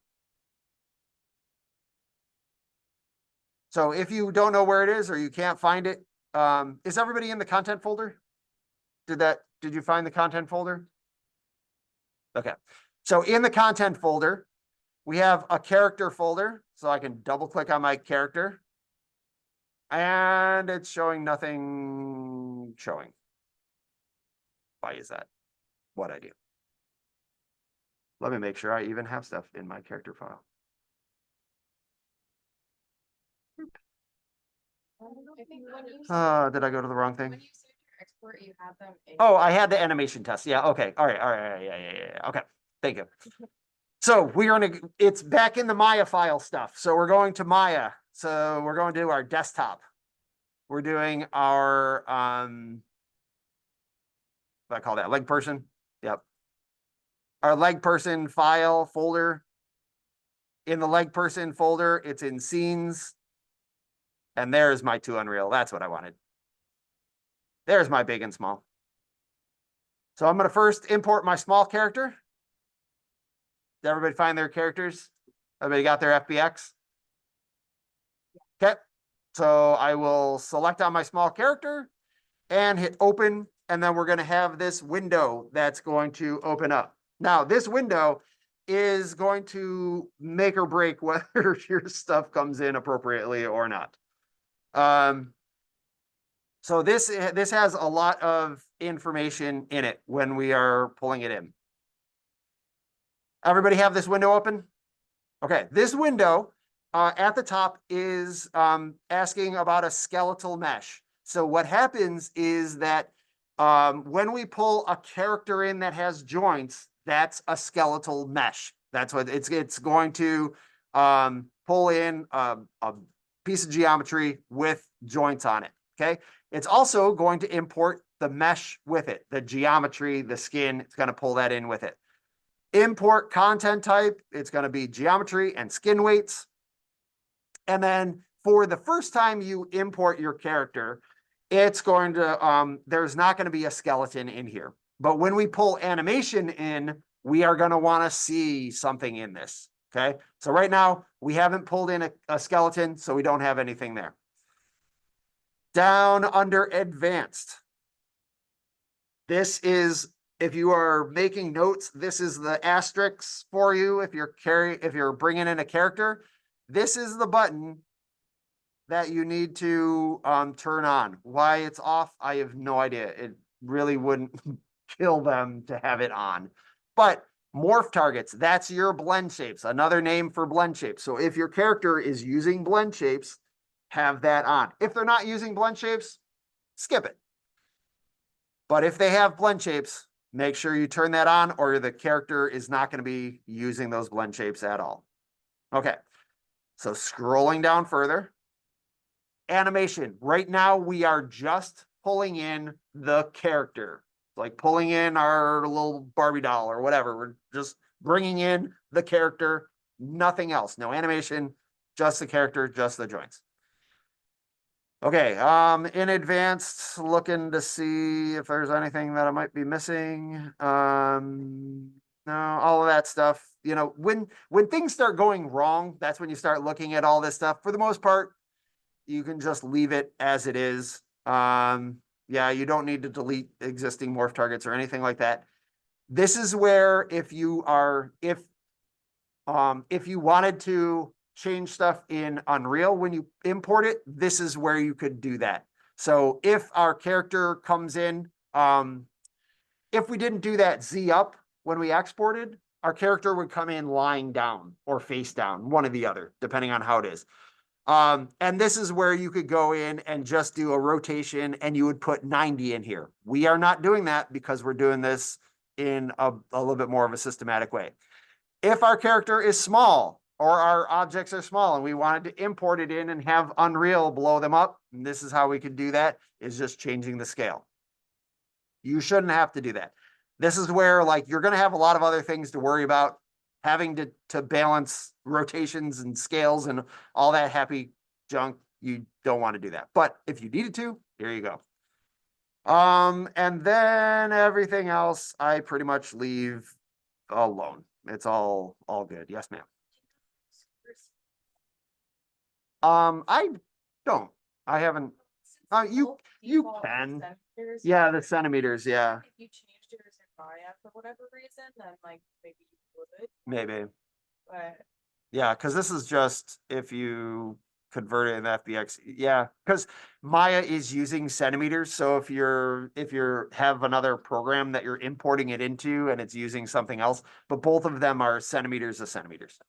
Yeah. So you could turn it on. It's not gonna hurt anything.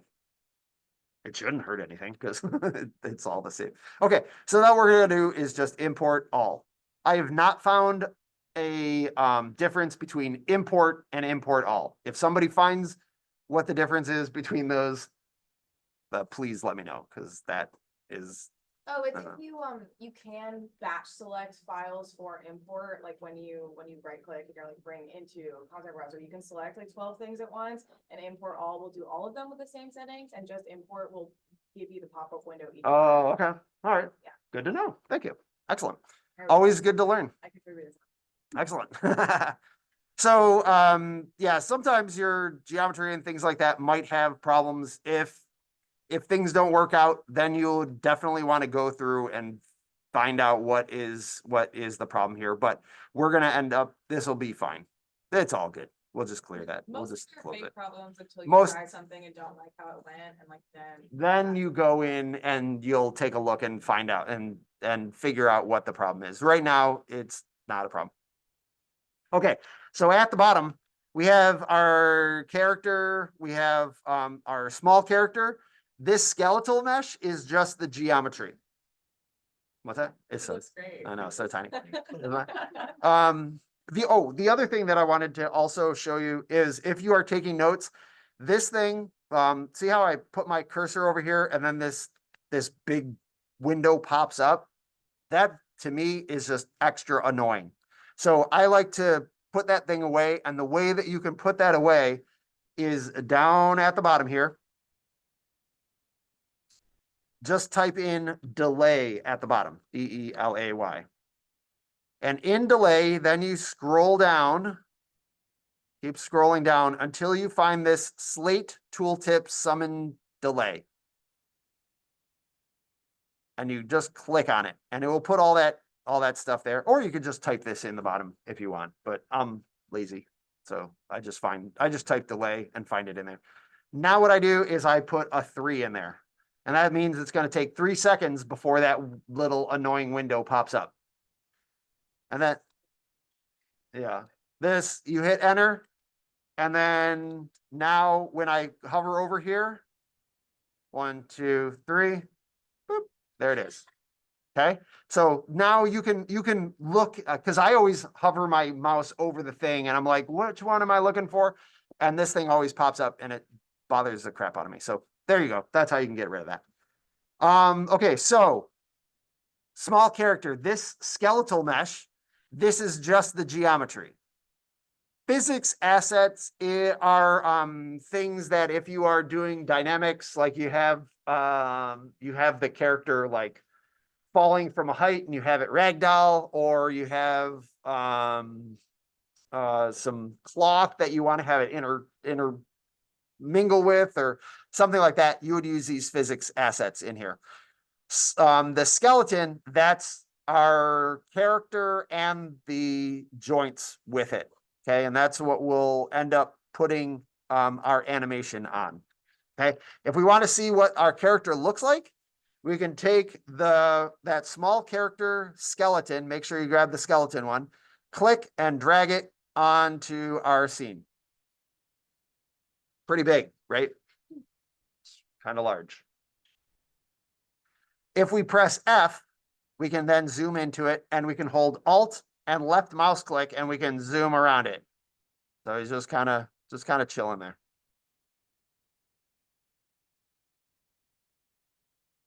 Okay. So far, so good. Now, notice that our character came in. It is upright and it's facing forward. So everything, we have all of our geometry and all of our joints and stuff, or all of our geometry all set up. You want to make sure that you look at your character and go and take a look at it. This guy's so small, I'd start clipping it. But you want to make sure that when you bring your character in, that it has all the parts that you think you are bringing in. So just make sure that you do that. Oops, I just moving this around. Don't do that. Stay there. Okay, so that's our That's our small character. We can right mouse click and import the big character. So I'm going to do my big char, hit open. And we're just going to use the same things. Now, because my geometry or my skeleton is the same kind of setup as the other character, you can see that it's trying to use the same skeleton in here.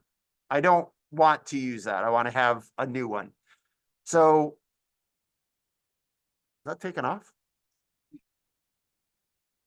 So to reset and get rid of this skeleton in here, I'm just going to clear that. I'm going to click on this redo and it will erase that. Okay. So we don't want to have our big skeleton on our small skeleton.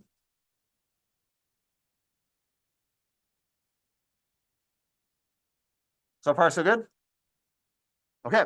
Then what we're going to do is we are going to, everything else should be the same. You can go through import targets. Unless you change something, it should be the same thing. We're going to import all, and it should import our FBX, give us a little warning there. And then it should have our new character in there. There it is. So our big character, we're going to grab that skeleton and drop that on there. Big character, look at that, actually looks full size. Okay, so you can see the difference that when you pull it into Unreal, it becomes, game changing. So make sure that when you are doing it in Maya, you figure out what height your character, how many centimeters your character is, and scale all of your stuff to that. Questions so far? Because we are going to put the animation onto the skeleton. The question was, why pull in the skeleton instead of anything else? So the mesh is just the mesh. It doesn't have any geometry in it. The physics needs the skeleton to be able to interact. Those are just like bumpers, for the skin. Okay. And so we're going to be dropping our animation onto the joints. Okay. Good question. Any other questions? No. Okay, excellent. Thank you.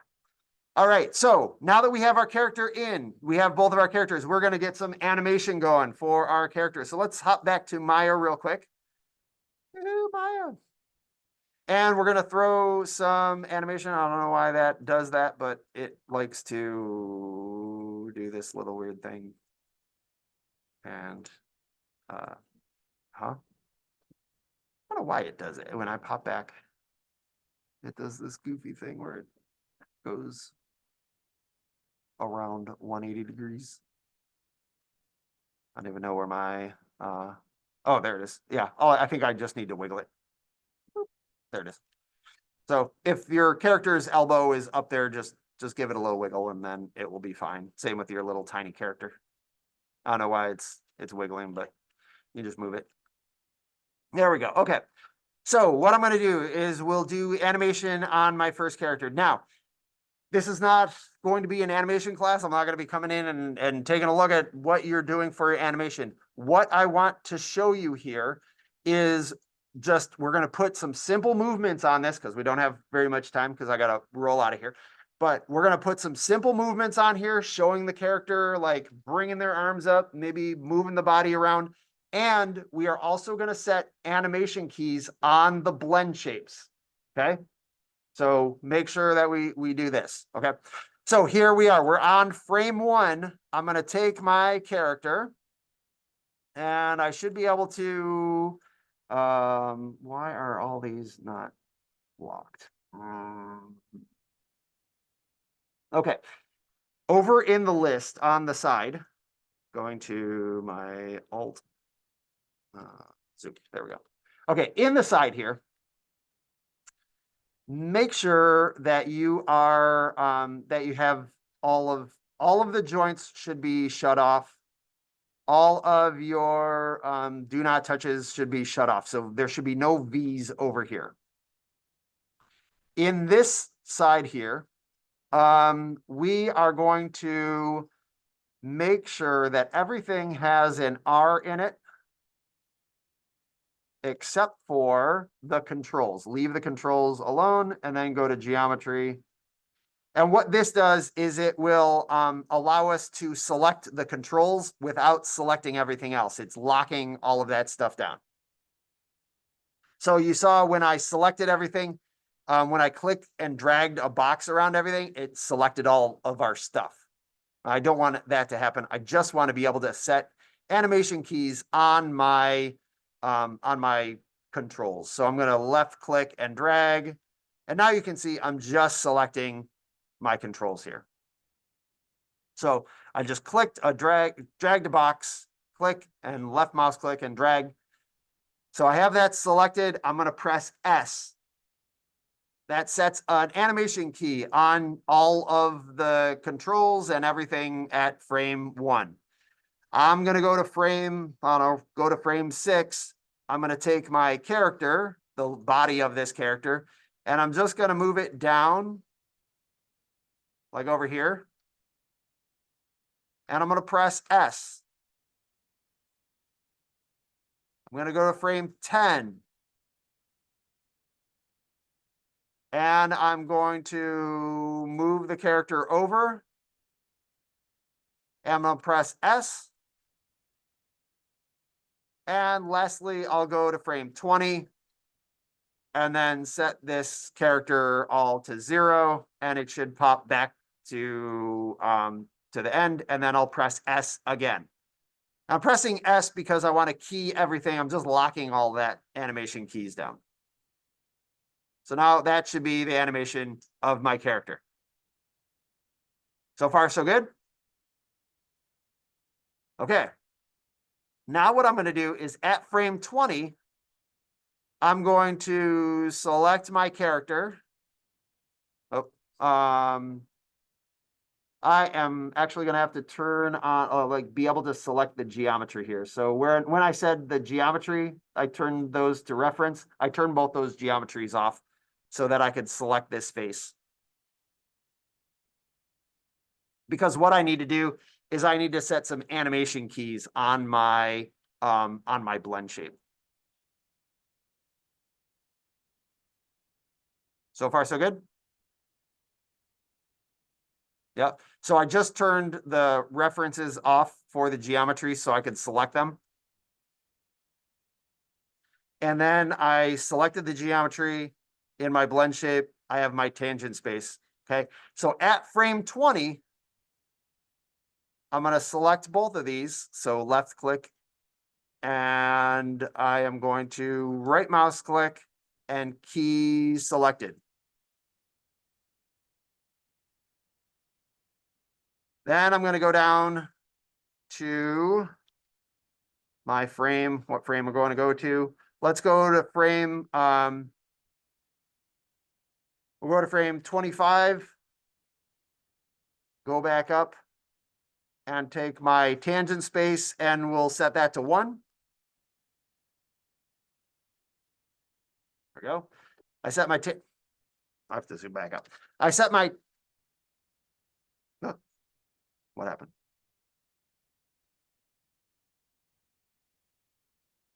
My monitor went on the fritz. I'm seeing it on the screen.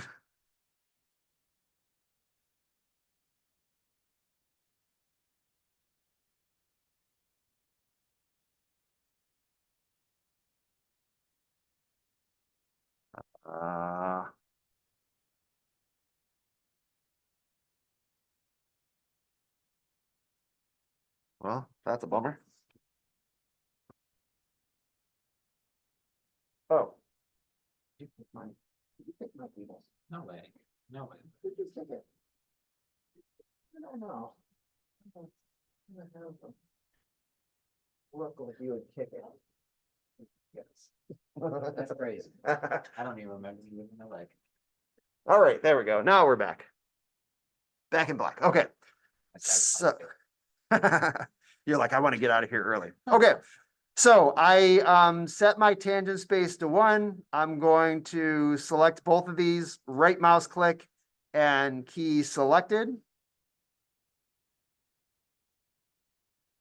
Now I'm going to go to frame 30. Set both of them to 0. And key selected.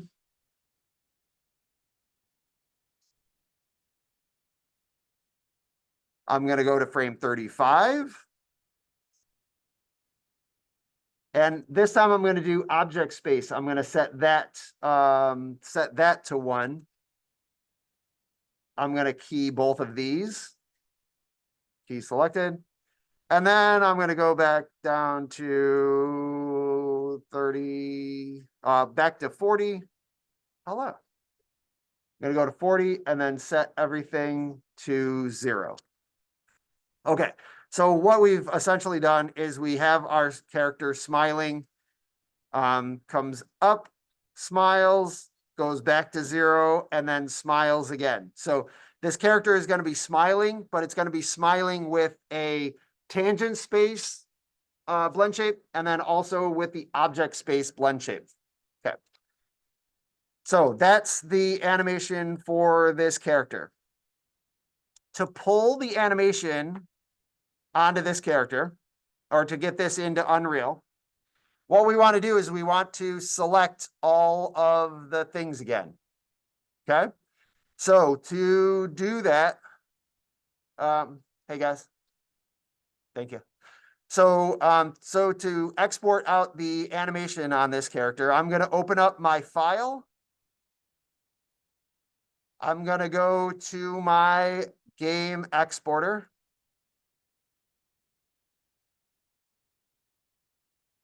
And then this time, I'm going to click on the animation clips, because we're going to animate the animation out of there. I am going to select my export object set. And I don't think I set, well, I do have my small character leg person export. I'm going to use that. And then for the animation clip, I'm going to click on the plus here. And that plus opens this animation clip name up. So then I can rename this clip. I can call this, I don't know, small move. Small move. Now, when I'm doing my animation clips, what I will do is I will put an ANIM tag at the end of it. So that way I know when I'm looking at an FBX file, I'll know that this thing is an animation file and not like a character file or something else. So small move, underscore, and then I'll put capital ANIM for animation. Now, what I've done in the past for like my scene files, I'll put the number and like the scene number and file number of the I'll put the scene and the cut of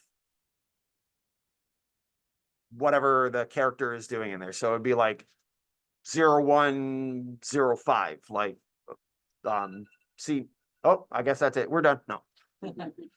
So it'd be like scene 1, cut 2, or something like that. Okay. So you want to use these names so that when you go into your file system, when you're looking at this stuff, that it makes sense, that you're giving yourself hints as to what the things are that you're going to be looking at. Okay. Okay. So I have a start time and end time. Right now, my animation ends at frame 40. So I don't need to have 120 keys. I don't need to burn that all. So I'm just going to set this to, I'll just give myself a little bit of a buffer and set it to 50.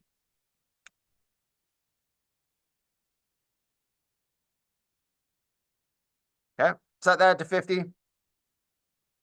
If I had other things that I wanted to export out, I could create more things in here and then export those out. Right now, I'm just doing this one guy. So let's see what else we have. Animation clip, move to origin. No, with the character we should already have the origin stuff set up.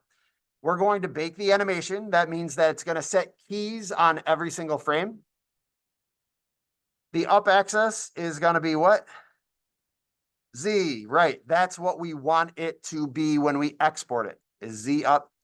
We're going to embed media. We're going to use ASCII. I like using ASCIIs because then we can do it, pull those into Blender if we need to. Path. Find the path that we're going to save this thing to. So the path that I'm going to save this to is my Maya file, leg person, scenes, Unreal. It already opened up to that. So our path is good. That's where we're going to save it to. So we're going to choose that.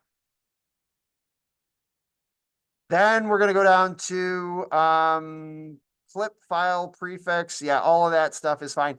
So our file name, like the file name for the character was in the bottom. The file name for our animations are at the top.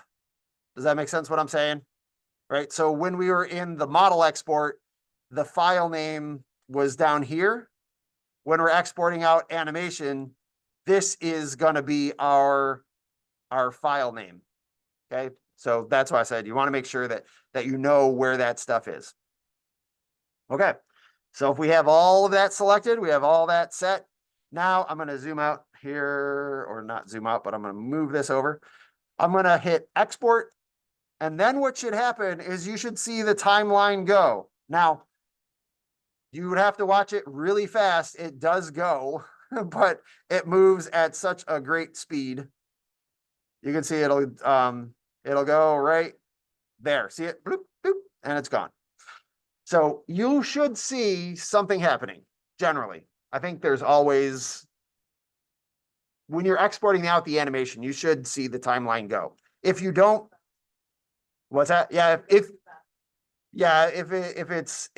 you don't see it at all or it goes too fast, then probably something didn't get got. Okay. So now we have our animation file, right? So we have that animation file. We are now going to go back over into Unreal. And right now we have our character file. So this is where we have our characters. If you are creating like an animation, like a movie, you're going to have a lot of animation files, right? So we're going to go back to content. We're going to right mouse click, and then we're going to do new folder. And this new folder is going to be our anims, A-N-I-M. It's going to be our anim folder. We can double click. Now, when you have your animation folder, you can organize this by your scenes or your cuts or however you want to organize this. You can put your things all together. You could have them all together and just use your file names. That's fine. Or you can create folders and put your files in there. My recommendation is that if you are doing a new version of your animation file, say like this animation wasn't good, I do some different animation, and then I put, and then I export this out again. I don't like to save over a working thing. So if my stuff is, if I got animation in there and it's working, I'm not going to want to write over this file again.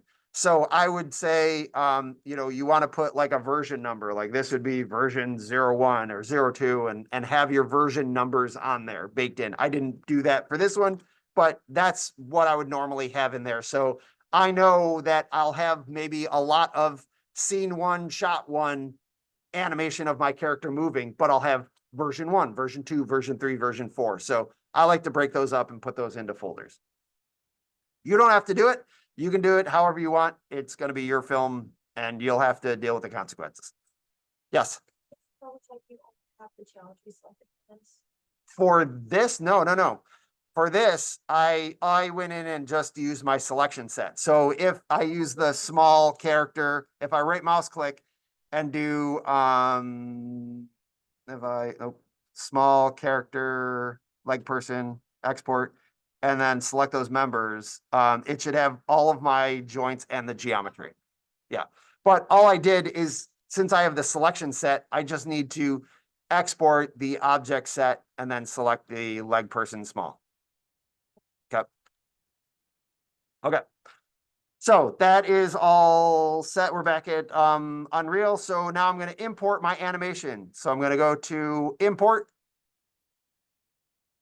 And now I have my small move. Now you can see I have my small character. I have my small move. I know that this is animation because it has an animation tag at the end of it. So I can click on that animation and click open. It will open up with the same import. It's the same import window that we had before.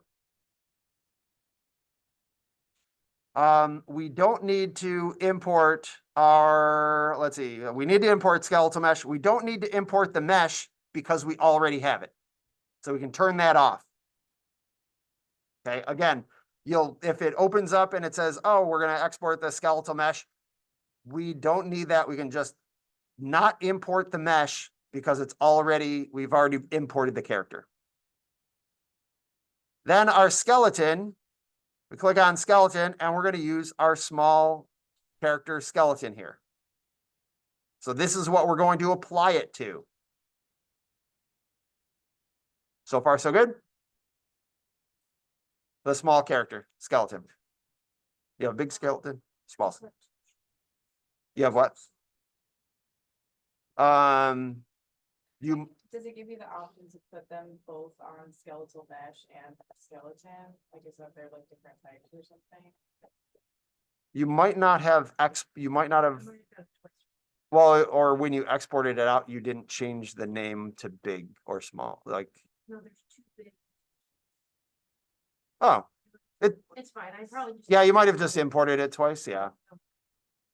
Yeah. So just pick one of them and we'll figure out either one. As long as you have the right, as long as you have it going to the correct skeleton. I mean, by correct, I mean big or small. Yeah. Okay. Because if it doesn't work, then we can just pull in the other one. All right. So I'm selecting this is going to my small skeleton. That's right. There we go. We are going to be importing animation. So that you'll want to have on. That's good.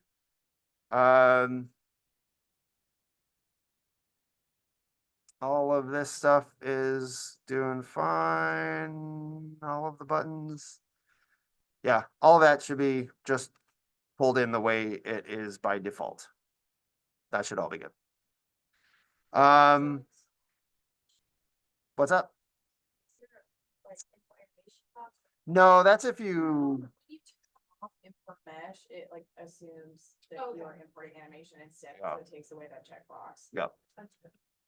Yeah, you can import your character and animation at the same time, but I'm showing you how to just keep it siloed so that you can, just showing you the process of how you can put the animation on the character. But if you have a character and animation at the same time, you want to pull them all in, you can pull all of that in and just click, you want to also import the animation.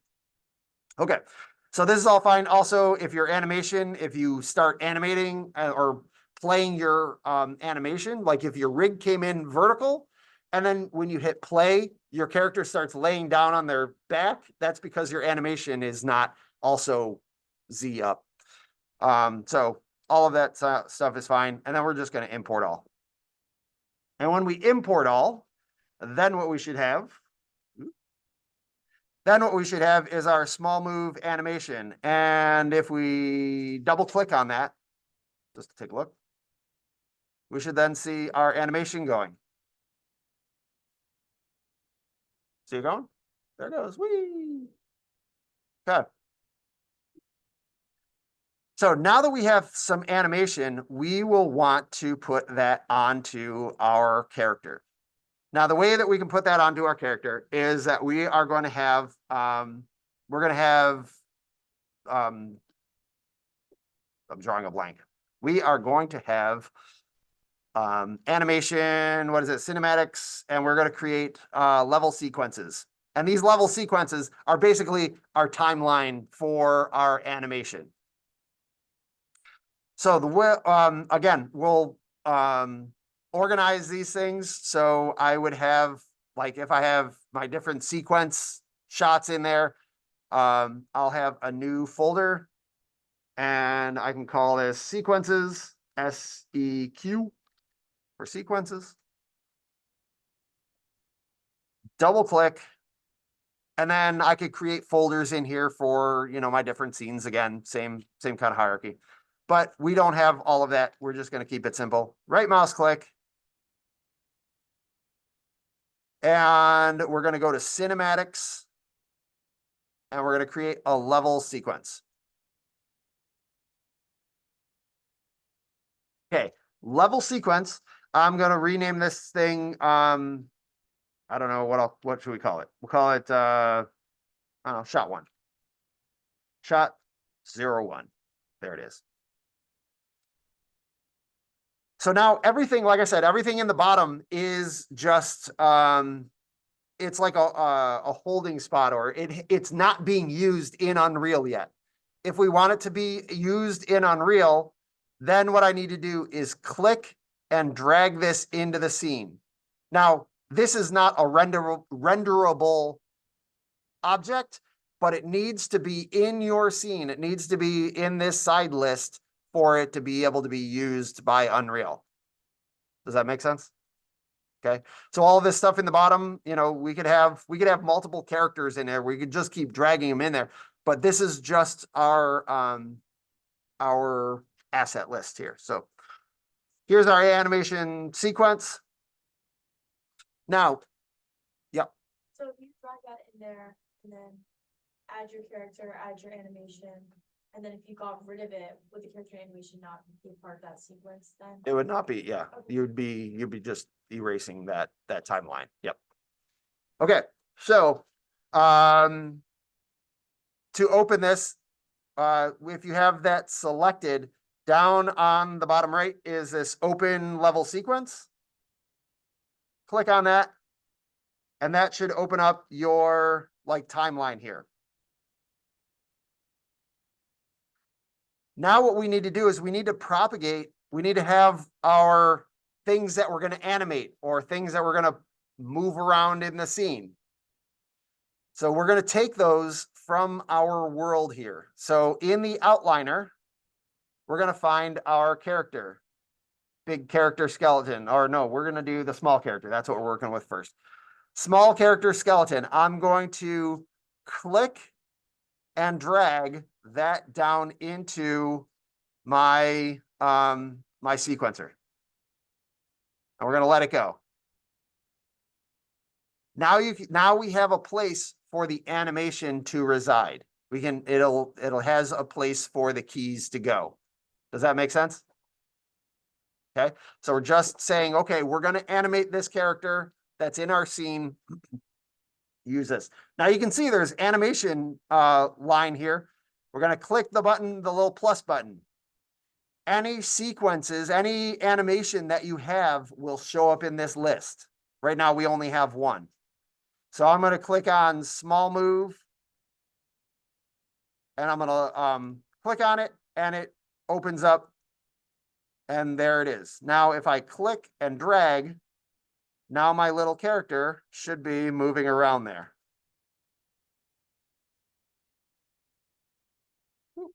What's the question?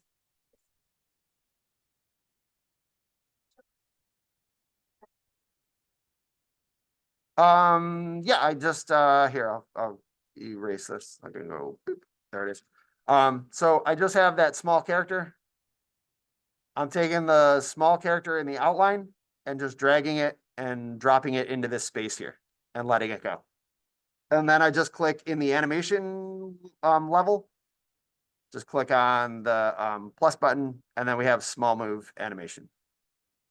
So basically you're doing both things. The dragging from the outliner is to tell the sequencer that you would like for like that object, the skeleton object, to be involved like during the time of what's happening in a sequencer, and then you have to attach the animation, which isn't anywhere in your outliner. It's like what we just brought into the content browser, so it's just kind of hiding in the background, and you have to like staple that to the skeleton with like second button press. There you go. Yep. Yes. The sequencer is just not. Like, there's nothing at all. Just in general as well, it's worth noting that if there's ever a point in your film that you like don't wanna have this character showing up at all, you can also just drag it in directly from concept browser without it already being in the Yep. outliner. Because if you drag it in directly from outliner, it still lives in the main world, it just also lives in the sequence. Yeah. Okay. So what she's saying here is that we brought these characters in, right? What we could do is I could select and delete them. We still have our sequencer in there, right? So in the sequencer, I'm just gonna, let's see.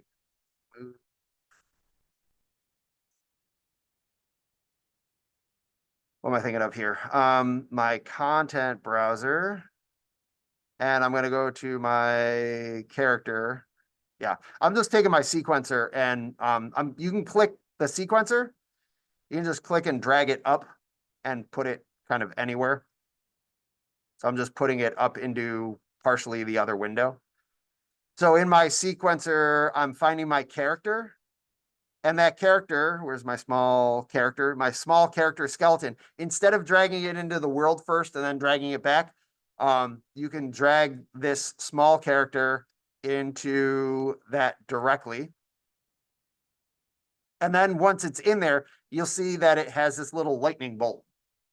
And that means that it's just being used, it's just being created at the time of however long the sequence is alive for. So that becomes handy, like if you have shots, like if this is going to be shot 1 and then you have shot 2, like right next to it, then this character, if it's not in the scene, it'll just shut off once it gets to the end of it. So yeah, this is actually a better way, a better workflow to do this in. Yeah.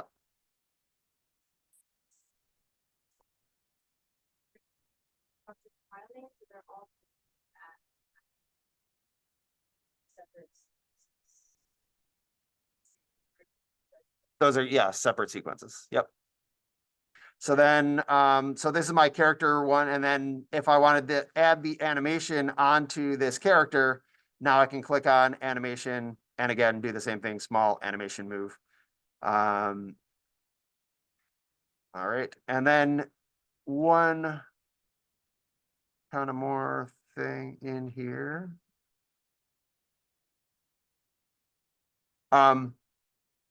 Now, if I wanted to change the time on here, like if I didn't want my character to start grooving and moving around there, I can grab this and slide it down and change that. I can also change the length of it. I could make it smaller. So then they're just doing a little bit of that movement. And what is the other thing that I wanted to show is here. With the blend shapes, remember we created those blend shapes? This is what'll happen. There you go. Ooh, I can't quite get to it, but look at how nice that looks. Isn't that beautiful? Right? If I go a little bit further, this is the one that is, if I go to Maya, this is the blend shape. So that second one, that object space is the one that will keep your geometry from not looking like a pin cushion. Okay. So if your geometry starts looking like a pin cushion, it's probably because it's in object space or in tangent space, not object space. Yes. What if you have an object in your scene that isn't rigged or anything, but it has blend shapes on it? Will that still come through? Yep. Okay. Yep. Yes, it will. You just need to make sure that you tick that on when you import it. Yeah, I might have to make them object space now though, but. Yeah, because they'll look like that. They'll go boosh and look all gross. Okay, so now it's just when you have your character and you're like making your character, you just keep in the back of your mind that when you're creating blend shapes, that you need to go to, where's my blend shape editor? That when you create those blend shapes, that you create those, it's set up for auto, but you want to make sure that they're orange. So if you're taking notes, for the most part, they tend to be. So if you're using a free rate, like it'll probably be right, and it's just if you run into that issue, then you can like open up this editor and maybe start looking Yeah. to see what you can do to fix it.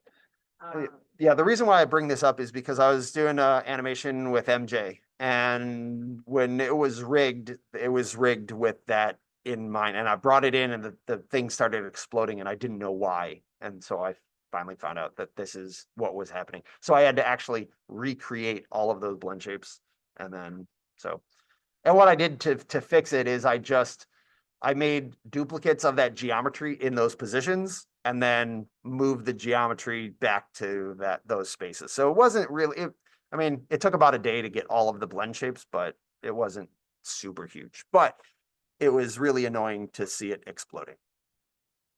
Maybe some time for this, but I don't even know, I don't even know what blend shapes are. I don't really. Yeah. Yeah, well, We'll talk about it. we can go over blend shapes. Okay. Not right now, but No, you're right. at another point. Okay, so what I want to do is, we don't really have a ton of time. So what I want to do is I want to show you guys how to export out and get some, animation, or not animations, but, some PNG sequence out of here. So, we have our level sequence. We are going to create a camera. That camera is going to be left mouse clicking on this little camera right there in your sequencer. Click on that camera, and that will create a level sequence for you. Now, this cinematic camera you can see right now for me is really blurry, and that is because the focal length is kind of messed up here. Oh, where is it? Advanced. No. Oh, lens. There we go. Under lens. And depth of field. And then I think if I click on, where is it? Yeah, I want to click on my focal region. Oh, what I want. No, there's a little button here. Oh, there's always a little button. Camera.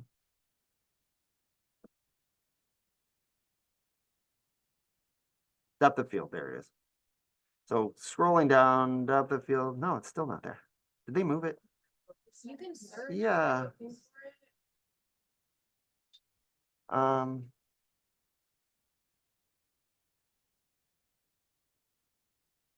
There it is,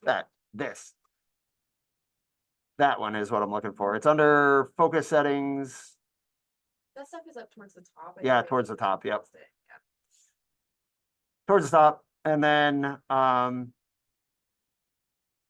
focus, is manual. So, right now, if I want to focus on something, if I click on this little eyedropper here under the manual focus distance, you could click and drag that, and select and have it kind of come into focus.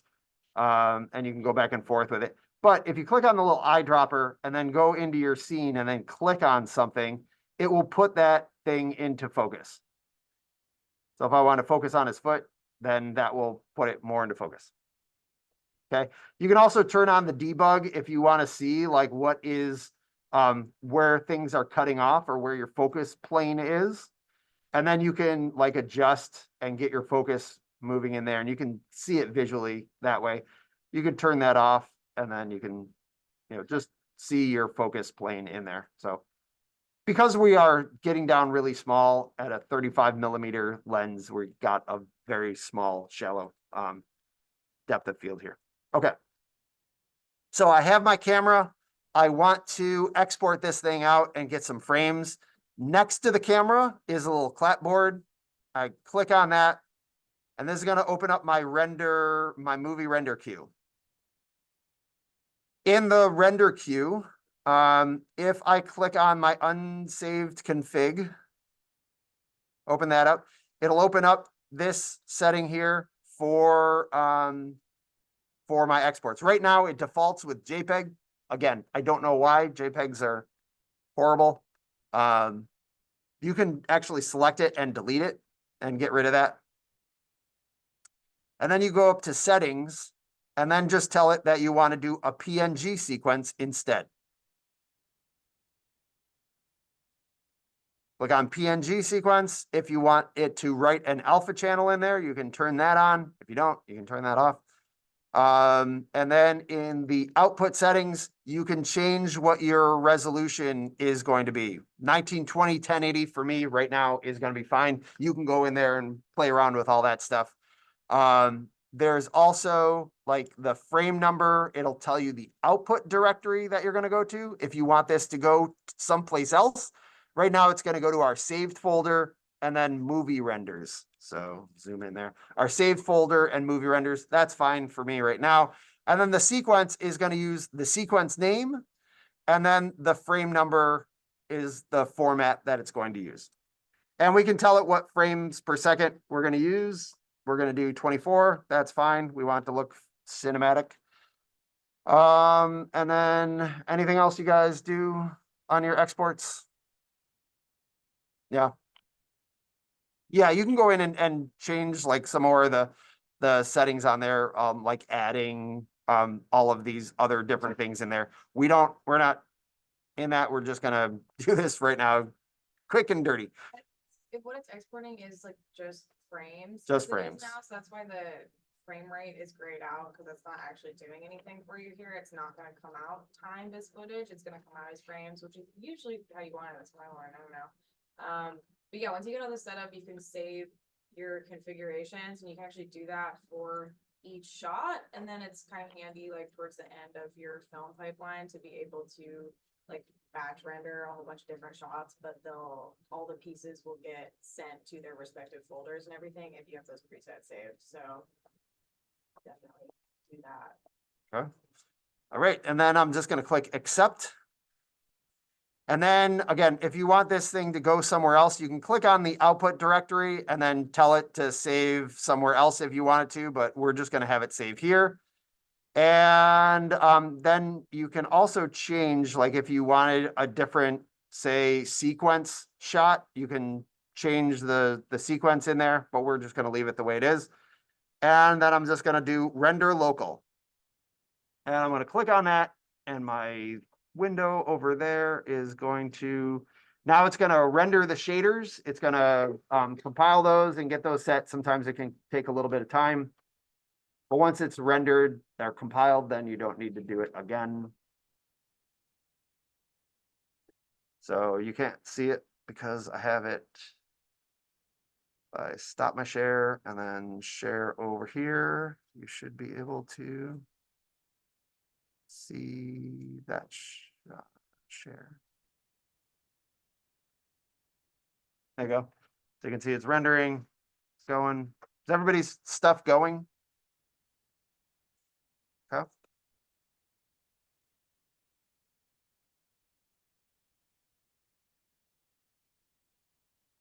Any questions while this is going? Yeah.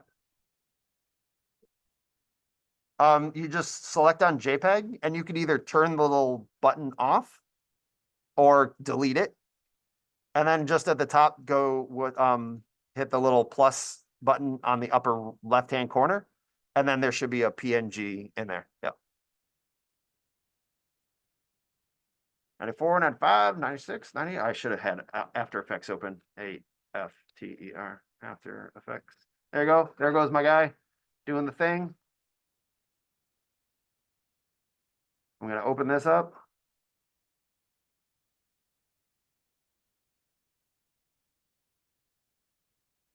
Go, go, go, go, go, go.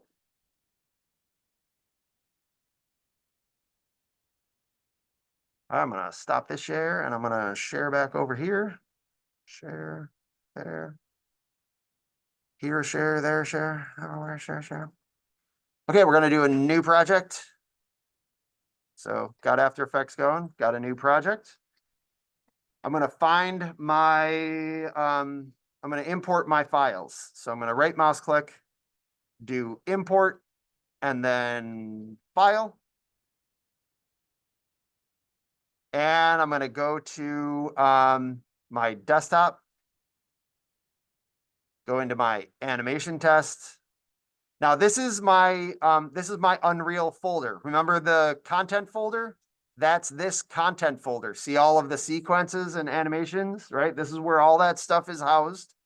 I'm gonna go back to my animation test, and under saved is my movie renders. Another important thing to know is that if you are having problems with Unreal doing something and you need to look at the log files, they are in this saved folder. So you can do logs and then look at the logs. Nothing's saved right now, but that's usually where they're saved. If something crashes, you can look in there. Movie renders, and then we're gonna select shot 1. We're gonna import it as footage. We're gonna also have it create the composition, so I don't have to do that. Sure. So you're, Where are you? You have After Effects open? Yep, okay. So in this window here, right here? okay, I'm so sorry. No, no, There you go. that's fine. I'm speeding up because I gotta go. Importing, I'm going to file, but I will have this recording. So if you miss anything, it'll be there.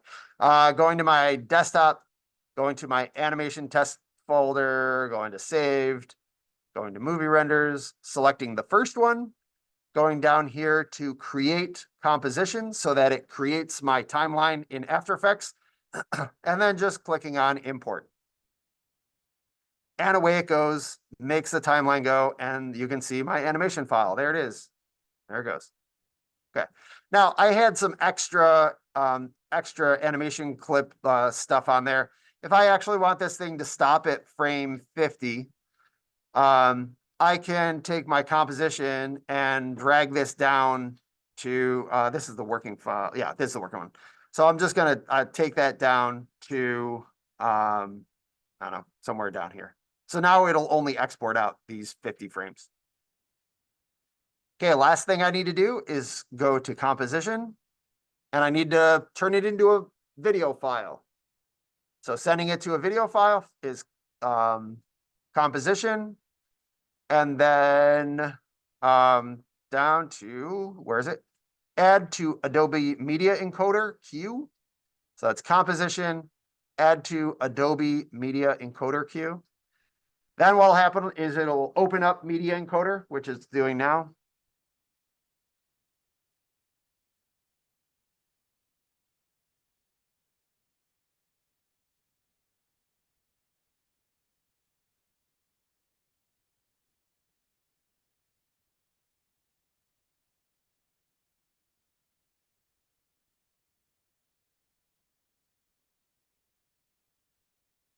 Come on, Media Encoder. You can do it. There it is. Okay, so Media Encoder, sometimes this will come up blank in the watch folders, so you just need to give it a second and it will propagate in there. Okay. You'll want to export it out as H.264. It's already got it all set up the way that we want it. The only thing that we might want to change is where this is going to, and maybe the name of the file. So I can click on this, and then I can pick where it's going. Right now, it's going to this random unnamed project name thing. I don't want it going there. I'm going to put it back in the saved. So I'll go to my desktop, animation test, saved file, and then my movie renders. I'll just save it in my movie renders, and I'll just save it as small char dance. There it is. Small char dance, and click save. Now, once I have that saved where it's going to go, I'll just hit the play button right in the corner there, play. And you'll see it start to do some stuff down at the bottom. See it thinking about things, thinking about life, contemplating where it went wrong. There we go, does the thing. All right, then I go into my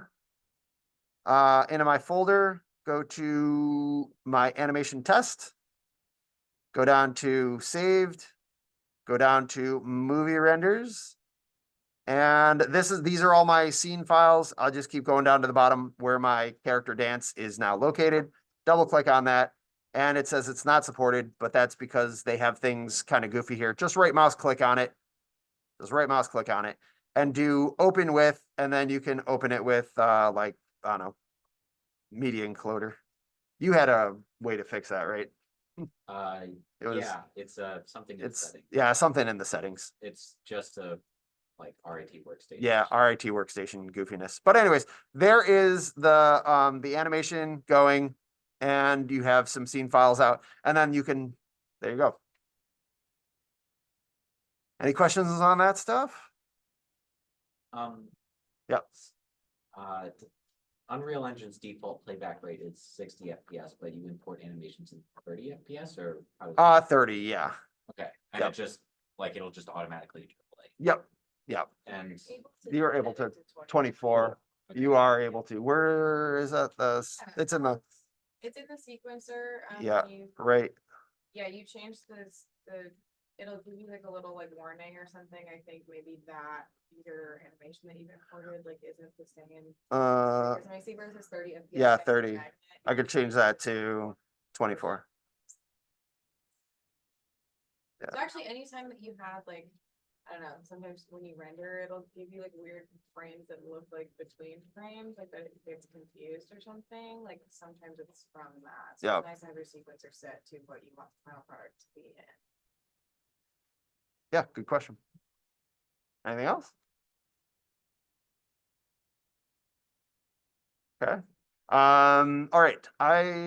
You have things that you want to talk about, you said? Yeah, a little bit. Okay. Just in terms of like If you- semester film workflow stuff. Yeah, yeah, that would be good. And also, yeah, I'll leave Also, it with yeah. that. No, yeah, also, yeah. I am going to take off because I have another appointment that I need to be at. If you need any help with anything, I will send this video out probably either today or tomorrow. I'll also have the links for all of the things that I'm using in here, and just email me, okay? Or either Val or Deanna, and they will be able to help you as well. Thank you. Thank you Thank so you. much. Thank you. Yeah.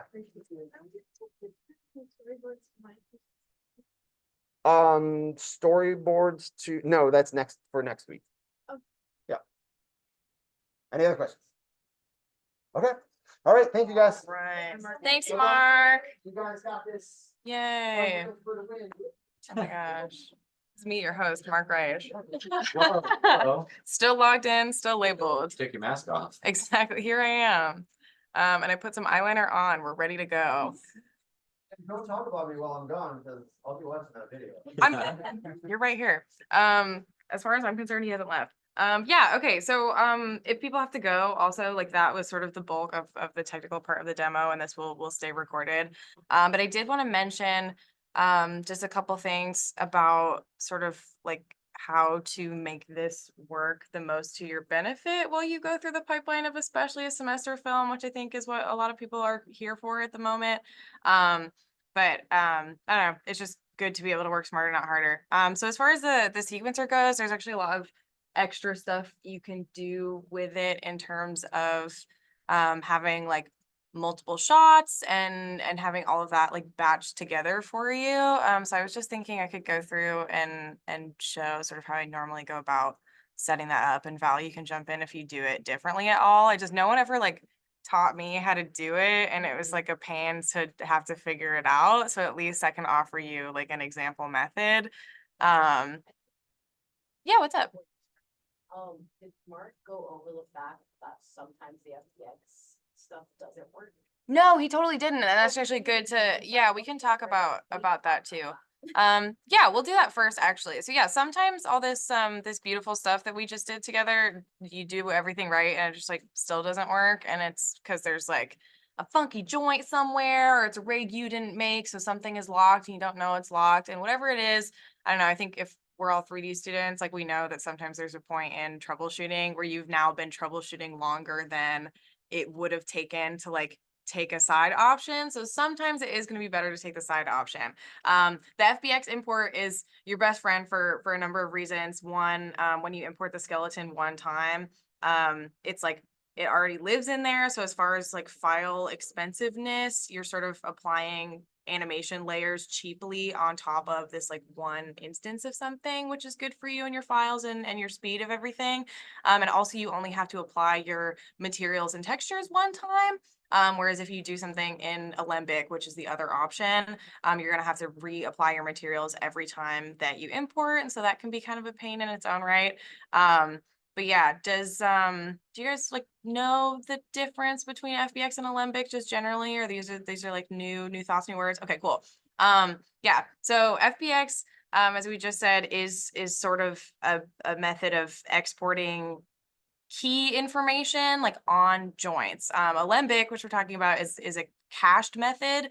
So it's called Alembic cache, and your file extension is going to be .abc. And those are going to be they track the movement of each vertex on your geometry across your entire animation. So even if it doesn't move, everything is being tracked. So you can imagine how that would be a much bigger file, because it is basically a list of, for every frame, what every point is doing and where it is. So it's a lot of information, which is why we tend to not like want to do that. But sometimes maybe something like isn't rigged. So for example, like maybe what Elle was asking about before, if the blend shapes aren't working, like Alembic will make that work. I wish that she was with us. But she'll never know. But I don't know. So sometimes there's a whole bunch of reasons why. If your blend shape fixing doesn't work, Elle, you can use Alembics. Okay, sorry. No, you're good. You're good. Yeah. And so basically, let's see. Does he still have his Maya stuff up? So yeah, sometimes like it's just you want it to work and it doesn't work, and so it's good to sort of have another method. Also, all the things that anybody shows you and that Mark shows you in here are really like one way to get at something. There's always lots and lots of ways to get at something. So if you're finding that FBX isn't working for you and you do need to, as sort of a last resort, have your animation like on the geometry and you have to work in Alembic, we're just gonna do that really quick, like how to do it. So this way you are only gonna need to worry about the geometry. You don't actually have to worry about the joints at all, because those aren't going to come with us. It's just going to be the geometry. So I'm going ahead and I'm selecting just the character's geometry. Sorry, I don't know how to do that like fancy teacher hack that he can do where he like zooms in on it and stuff, but it kind of makes me nauseous to watch anyway. So hopefully this is okay, but chuck a hand up if you can't see what you need to see. And let's see here. Is it up in cache? And then I do export selection to Alembic question mark? Yes, I think so. Okay. So once you have your geometry selected, that is whatever you want to export, you're going to go up to the top bar to cache, Alembic cache, and then there is export selection to Alembic in the options box, which is what I'm going to click. There's also like import, replace, export all, that sort of thing. But I just like to always do selection only so you know what you're getting. So I'm going to hit the options box for that. There we go. And it'll give you similar settings to sort of like everything else where, God, what is his like mouse sensitivity? Is Mark okay? Mark, when you watch this, like hit me up. What are you doing? Let's see. So we get kind of the same settings as usual. Yada yada. We can have it be on the time slider, or we can set a start or an end frame. The time slider is fine because we got it at 50. I'm fine with that. So the range here will be frames 1 through 50, which is great. I don't think we have to do even anything else. It's just nice and easy. Bless you. Which guys? Oh, yes. You're so right. Let's see. So the ones we have to select down here, and this is the part that is like worth paying attention to. This is what is it? It's UV right and right UV sets down at the bottom. Am I crazy? UV right UV sets, strip namespaces as well is always good to have. Okay. World space, good to have. Mm-hmm. I think looks good. All right, for the sake of the recording as well, yeah, the ones that we checked are strip namespaces, UV right, world space, and right UV sets. That should be okay. And this is, I mean, like if something goes wrong, you start Googling and this is where you come back to check boxes, but that should be good. And we should be able to export that. And you'll also, if you just go straight to like hit export selection at the bottom, you have the opportunity to change the same settings, like over to the side here, kind of as usual. And I don't 100% know what his like saving scheme was, so I'm gonna get a little lazy about it and just start throwing stuff on the desktop. Nobody tell him, okay? He totally won't watch this. Let's see. So we'll call it, I don't know. I'm just gonna call it cache anim because we're just doing an example of this. So yada yada. Okay, just for it the didn't sake like it. of prosperity, Mm-hmm. I did just check my notes from last semester. Mhm. Things that you check off when you are exporting are UV right face sets, world space, right UV sets, and strip namespaces. Okay, Fine. this says it doesn't like strip namespaces. That one's more.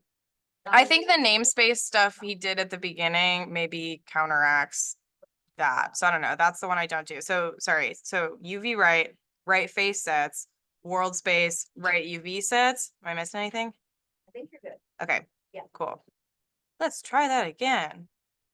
I'm gonna save over this. Yes, I do want to replace it. Thank you so much. Yay, and same deal as before, you can see it like cooking across the bottom, and that's generally a good sign that at least like some information is being packaged. So we can cross our fingers and hope for the best, but we'll come back over to Unreal just to grab that so we can see it happen. I'll just go ahead and right click, import. Now I'm on my desktop because I did a bad job organizing because I'm not as good as RealMark. Awesome. Yep. And then you'll come up with this, like, which is the options box for Alembic Cache import. And instead of static mesh, you're going to want to change it to geometry cache, which is what it is. And then sampling type should just be per frame. That should be fine. If you, for some reason, changed that setting before, you would just want this to match. And then 0 to 50 was the range of our animation, so that's totally fine. You can choose to skip empty frames at the start if for some reason you had any. I usually don't worry about that. Flatten tracks, were we yes or no? Yes, okay. So that is by default checked and we're keeping it checked. Awesome. I don't think that I usually change anything. The only thing I usually change after that is I set the X rotation to 90. Oh, so that That you works for me. get the directions worked out? Yeah, Okay. that usually fixes the direction. Cool. Yeah, so this is especially the one where like it'll come in like 90 degrees wrong. And you can either do it here or if you import and forget to do it here, you can just do it in like the details panel. So it's low stakes if that doesn't go your way. I also sometimes will do create materials based on the way that I've set that up previously, but we didn't really talk about texturing today, so I don't want to like bog that down. So that should be all good. We'll go ahead and import. And this, yeah, it takes a little longer because it grabs every frame. And what we should end up with is a cache. And then, yeah, so when you double click on it, you don't get to watch it, which is kind of a shame. But what we can do now is go back into our sequencer. If I didn't lose my mouse, geez. You know, when you like use a computer in front of other people and all of a sudden you're like way worse at computers than you've ever been in your life. That's kind of where I'm at right now. Let's see. So we've got all this jazz in here. What we want to do is get this guy in here. So I'm just going to go ahead and kind of same as before, drag the geometry cache just in here. I wish all my stuff wasn't so big. Can I still spacebar this down? No, I can't. Life is bad. Okay, let's see. Where do you end up? Okay. This is our skeleton. Where is what I just, here it is. Okay, so this thing called cache anim is what I just brought in. And we totally can't see anything right now, but that's okay. We're gonna click the plus button next to cache anim. And then in components, there is geometry cache component. I'm gonna go ahead and click on that, which will add this as like a little sub component basically of this asset or this actor in Unreal terms. Then I'm gonna hit the plus button again next to the cache component and go ahead and add a geometry cache track, which now will reveal to us our cache animation that was locked in there to begin with. And then are we able to, where would he be is my question. Just do 0. He's just gonna be zeroed. I think you might wanna hide the original, like the. Oh, like he might just already be on there. Good Yeah. point. Good point. Okay, he's gone. Now we got just this guy. But where is he in the world? I'm hitting F and he's not out there. Unless he is. Oh, Where- he's just huge. Oh, he's huge. Oh, weird. Okay, cool. Great, good to know. Do. Anyway, I'm sure there's some sort of like buttons about all of this, but as you can see, he came out gray, and over here we've got a whole bunch of materials that are like ready to be assigned but haven't been assigned. So this is one of the other things that's kind of a pain in the butt about ABC, is that for every shot or for every animation that you do this import for, you will have to go and like by hand replug in all your materials. So just food for thought, but it is like, I don't know, if you do your whole film and then you find out that your rig like isn't super compatible with Unreal, this is the longhand way and we can do it this way. It's just got some stuff that's going to take a little longer in terms of like your schedule and your planning. So in theory, this should have the animation on it unless I did something that made it not have the animation on it, or unless I grabbed one that didn't have animation on it, which is highly possible. Maybe I grabbed the big one and selected the big one and then didn't put the stuff on it. Let's find out. Do.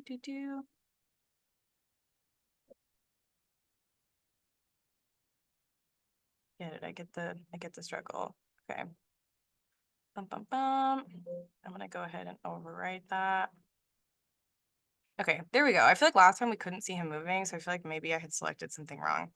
I'm gonna go ahead and bring it back in really quick. And sometimes you can re-import the same file like right on top if it has the same name and it's in the same space and everything. So if you do animations, even FBX style, and then go back and edit them, you can overwrite them if you're like Mark and it's like you have something that's working, maybe like do a new version. But if it's not working like this, we have nothing to lose. So it's gonna re-import on top and we'll see what happens. Hello, girl, I can't. All right. Let's see here. Same deal. I'm gonna add my cache component and then I'm gonna add my geometry cache. And then we're gonna go in here. And I would like to just focus on you, please. There we go.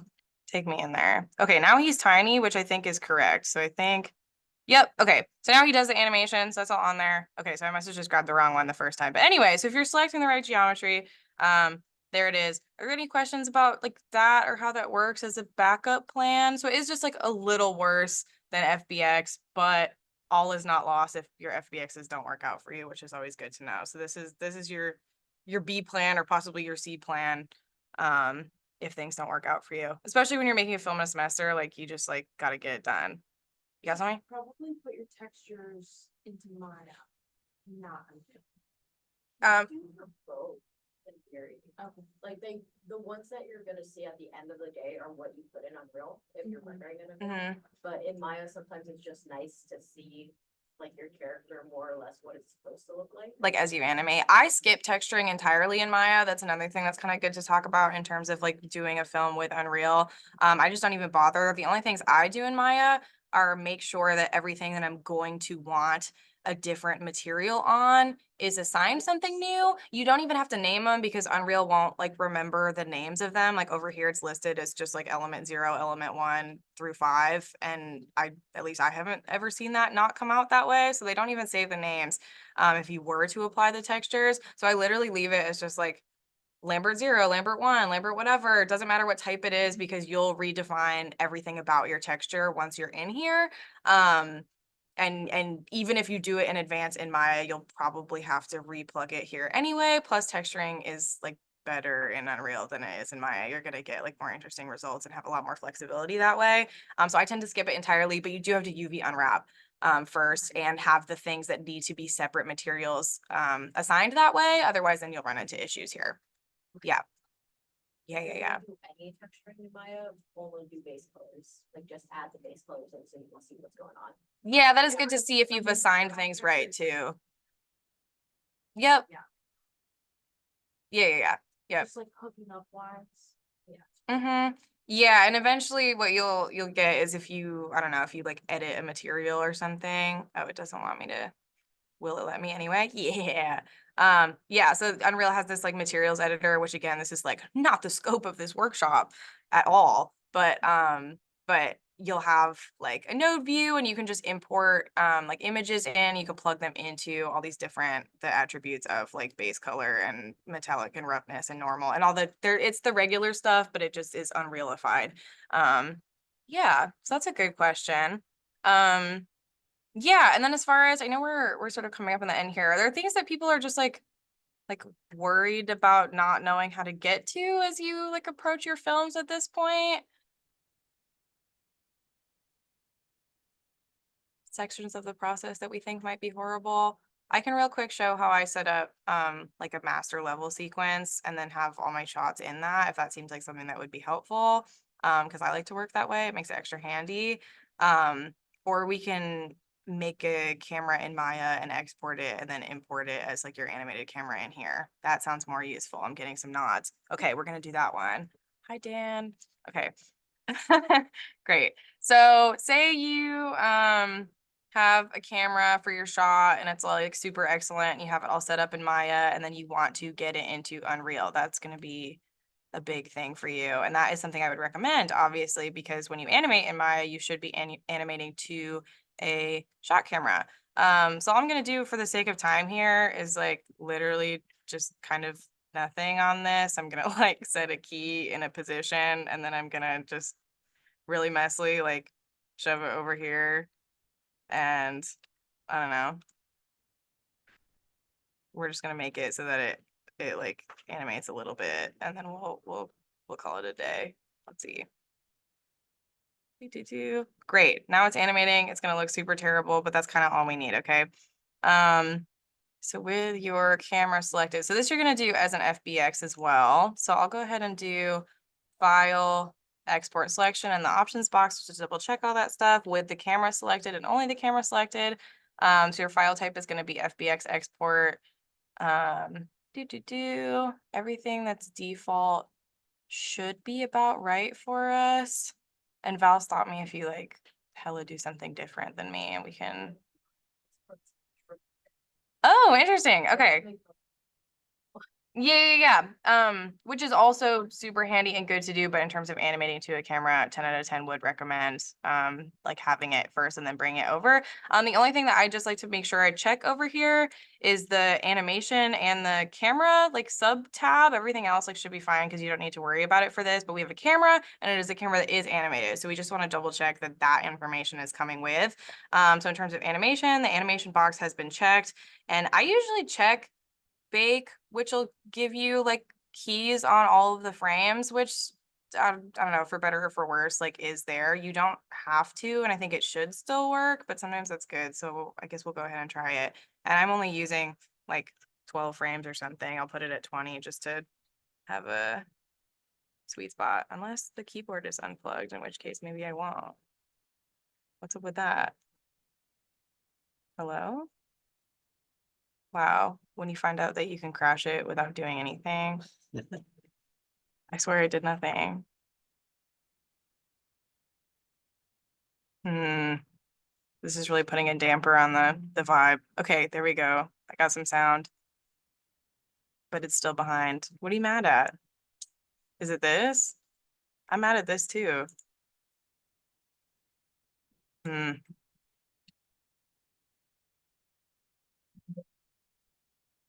Oh, interesting. It's like super behind. All right, well, if your computer is like this, I'm so sorry because you don't want it to end at frame like 2 billion 2020, but that's kind of where I'm at right now. Why is it? Is it because After Effects is open? Be honest. Probably is.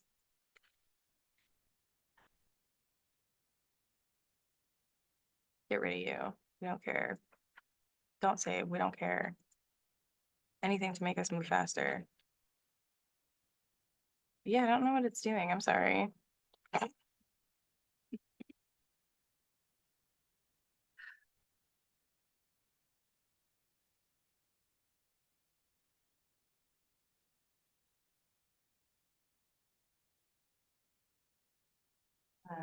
Close it?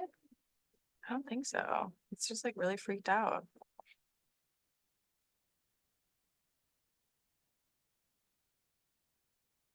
What's this too? Does that help? Val, do you know if this is an issue with this station that it just does this or what? Don't know what's. It's just not being a computer anymore. This is so sad. Despacito. Like truly. It's like sort of registering what I'm doing, but like 8,000 hours later.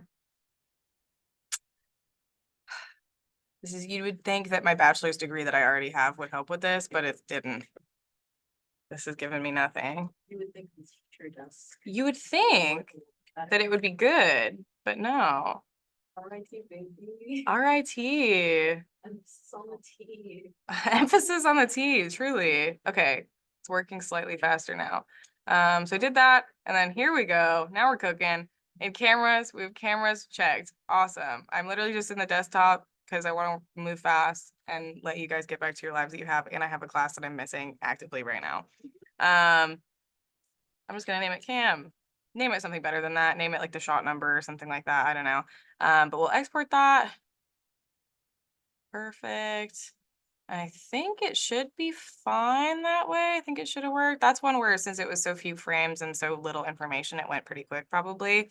Okay, and then in here, this is gonna work a little bit differently than our previous import stuff. So just straight up in the sequencer, anytime that you make like a new sequence, if you remember that it came up like empty, but with this little like camera cuts thing. And then we made by ourselves like a Cine Camera actor for it.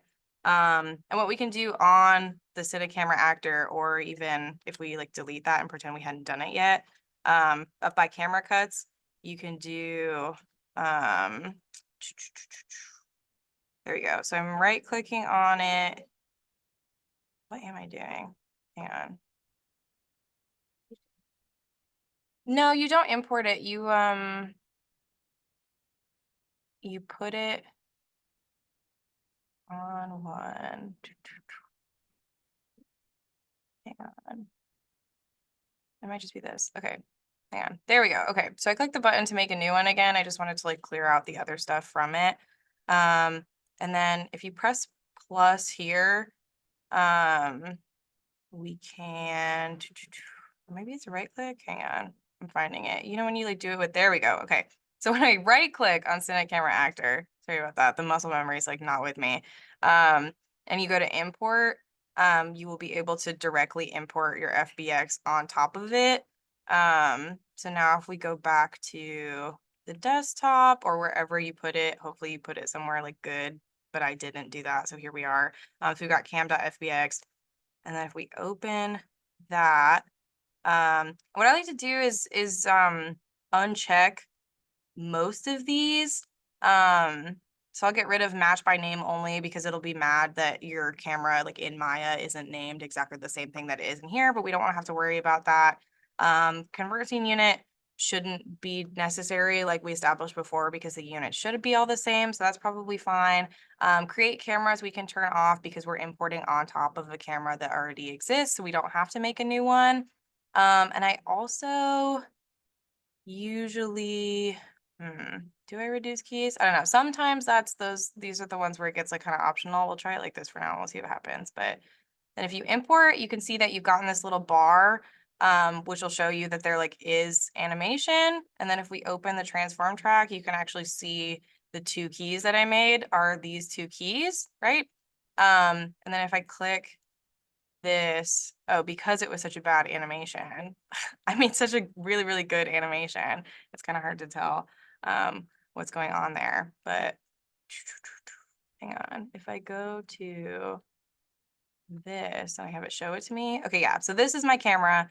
And you can see when I move this, the animation is like still there. And with it, you can also make changes to it in post here. Same deal with kind of any of your animation that comes in successfully as an FBX. When you have access to the keys, you are able to change them in Unreal. Animation here works pretty much the same way that it does in Maya. It's a little bit like different because it's a different platform, but you can click on that little graph icon here next to where the frame rate button is, and it'll bring up like your regular graph editor with whatever like element you have selected on it. And then these keys, which I had made in Maya, are now able to be changed by me like normal, or I can add more keys, that sort of thing. So you also, if you're comfortable, can do object animation and camera animation and stuff like that directly in Unreal without trying to do it in Maya first. It's going to depend on just like what you want and what your workflow is. I did my whole 30-second film animated straight up in Unreal. I just like skipped it. It was awesome. No, never again. That sounds hard. Don't do a leaf, but if you're Don't doing do anything with too much rotation. static objects, like simple stuff, it should be okay. Yeah, but this is editable, or if you wanted to like stretch it out, or like maybe you wanted the whole thing to shift upwards or whatever, you could add those keys in here. But again, so that process to get the camera in there was just that I made a new Cine Camera actor by pressing this little like camera button, and then I right clicked on it, went to import, and then just grabbed my camera FBX that we had done before.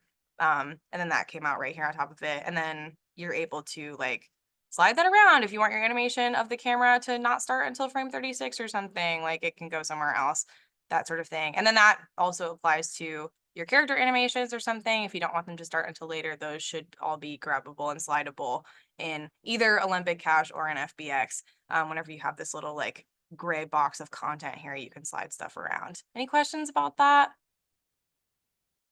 Okay, cool. I'm gonna pack it up because we're over on time, so I want everybody to be able to go home, go eat something, go sleep. I don't know. Yeah, but please, yeah, reach out to Mark if you need anything. Reach out to either me or Val if you need anything. If you want like our emails or something, like feel free to come ask at the end here. Yeah, and then just if there's anything else that we can do for you while you're working on your films or anything otherwise, keep us posted. Love you too, Jill. All right, thanks for coming. I'm gonna stop all this stuff now. Stop pretending to be Mark Reich. Okay. Elle, it's gonna kick you out. Happy you were here.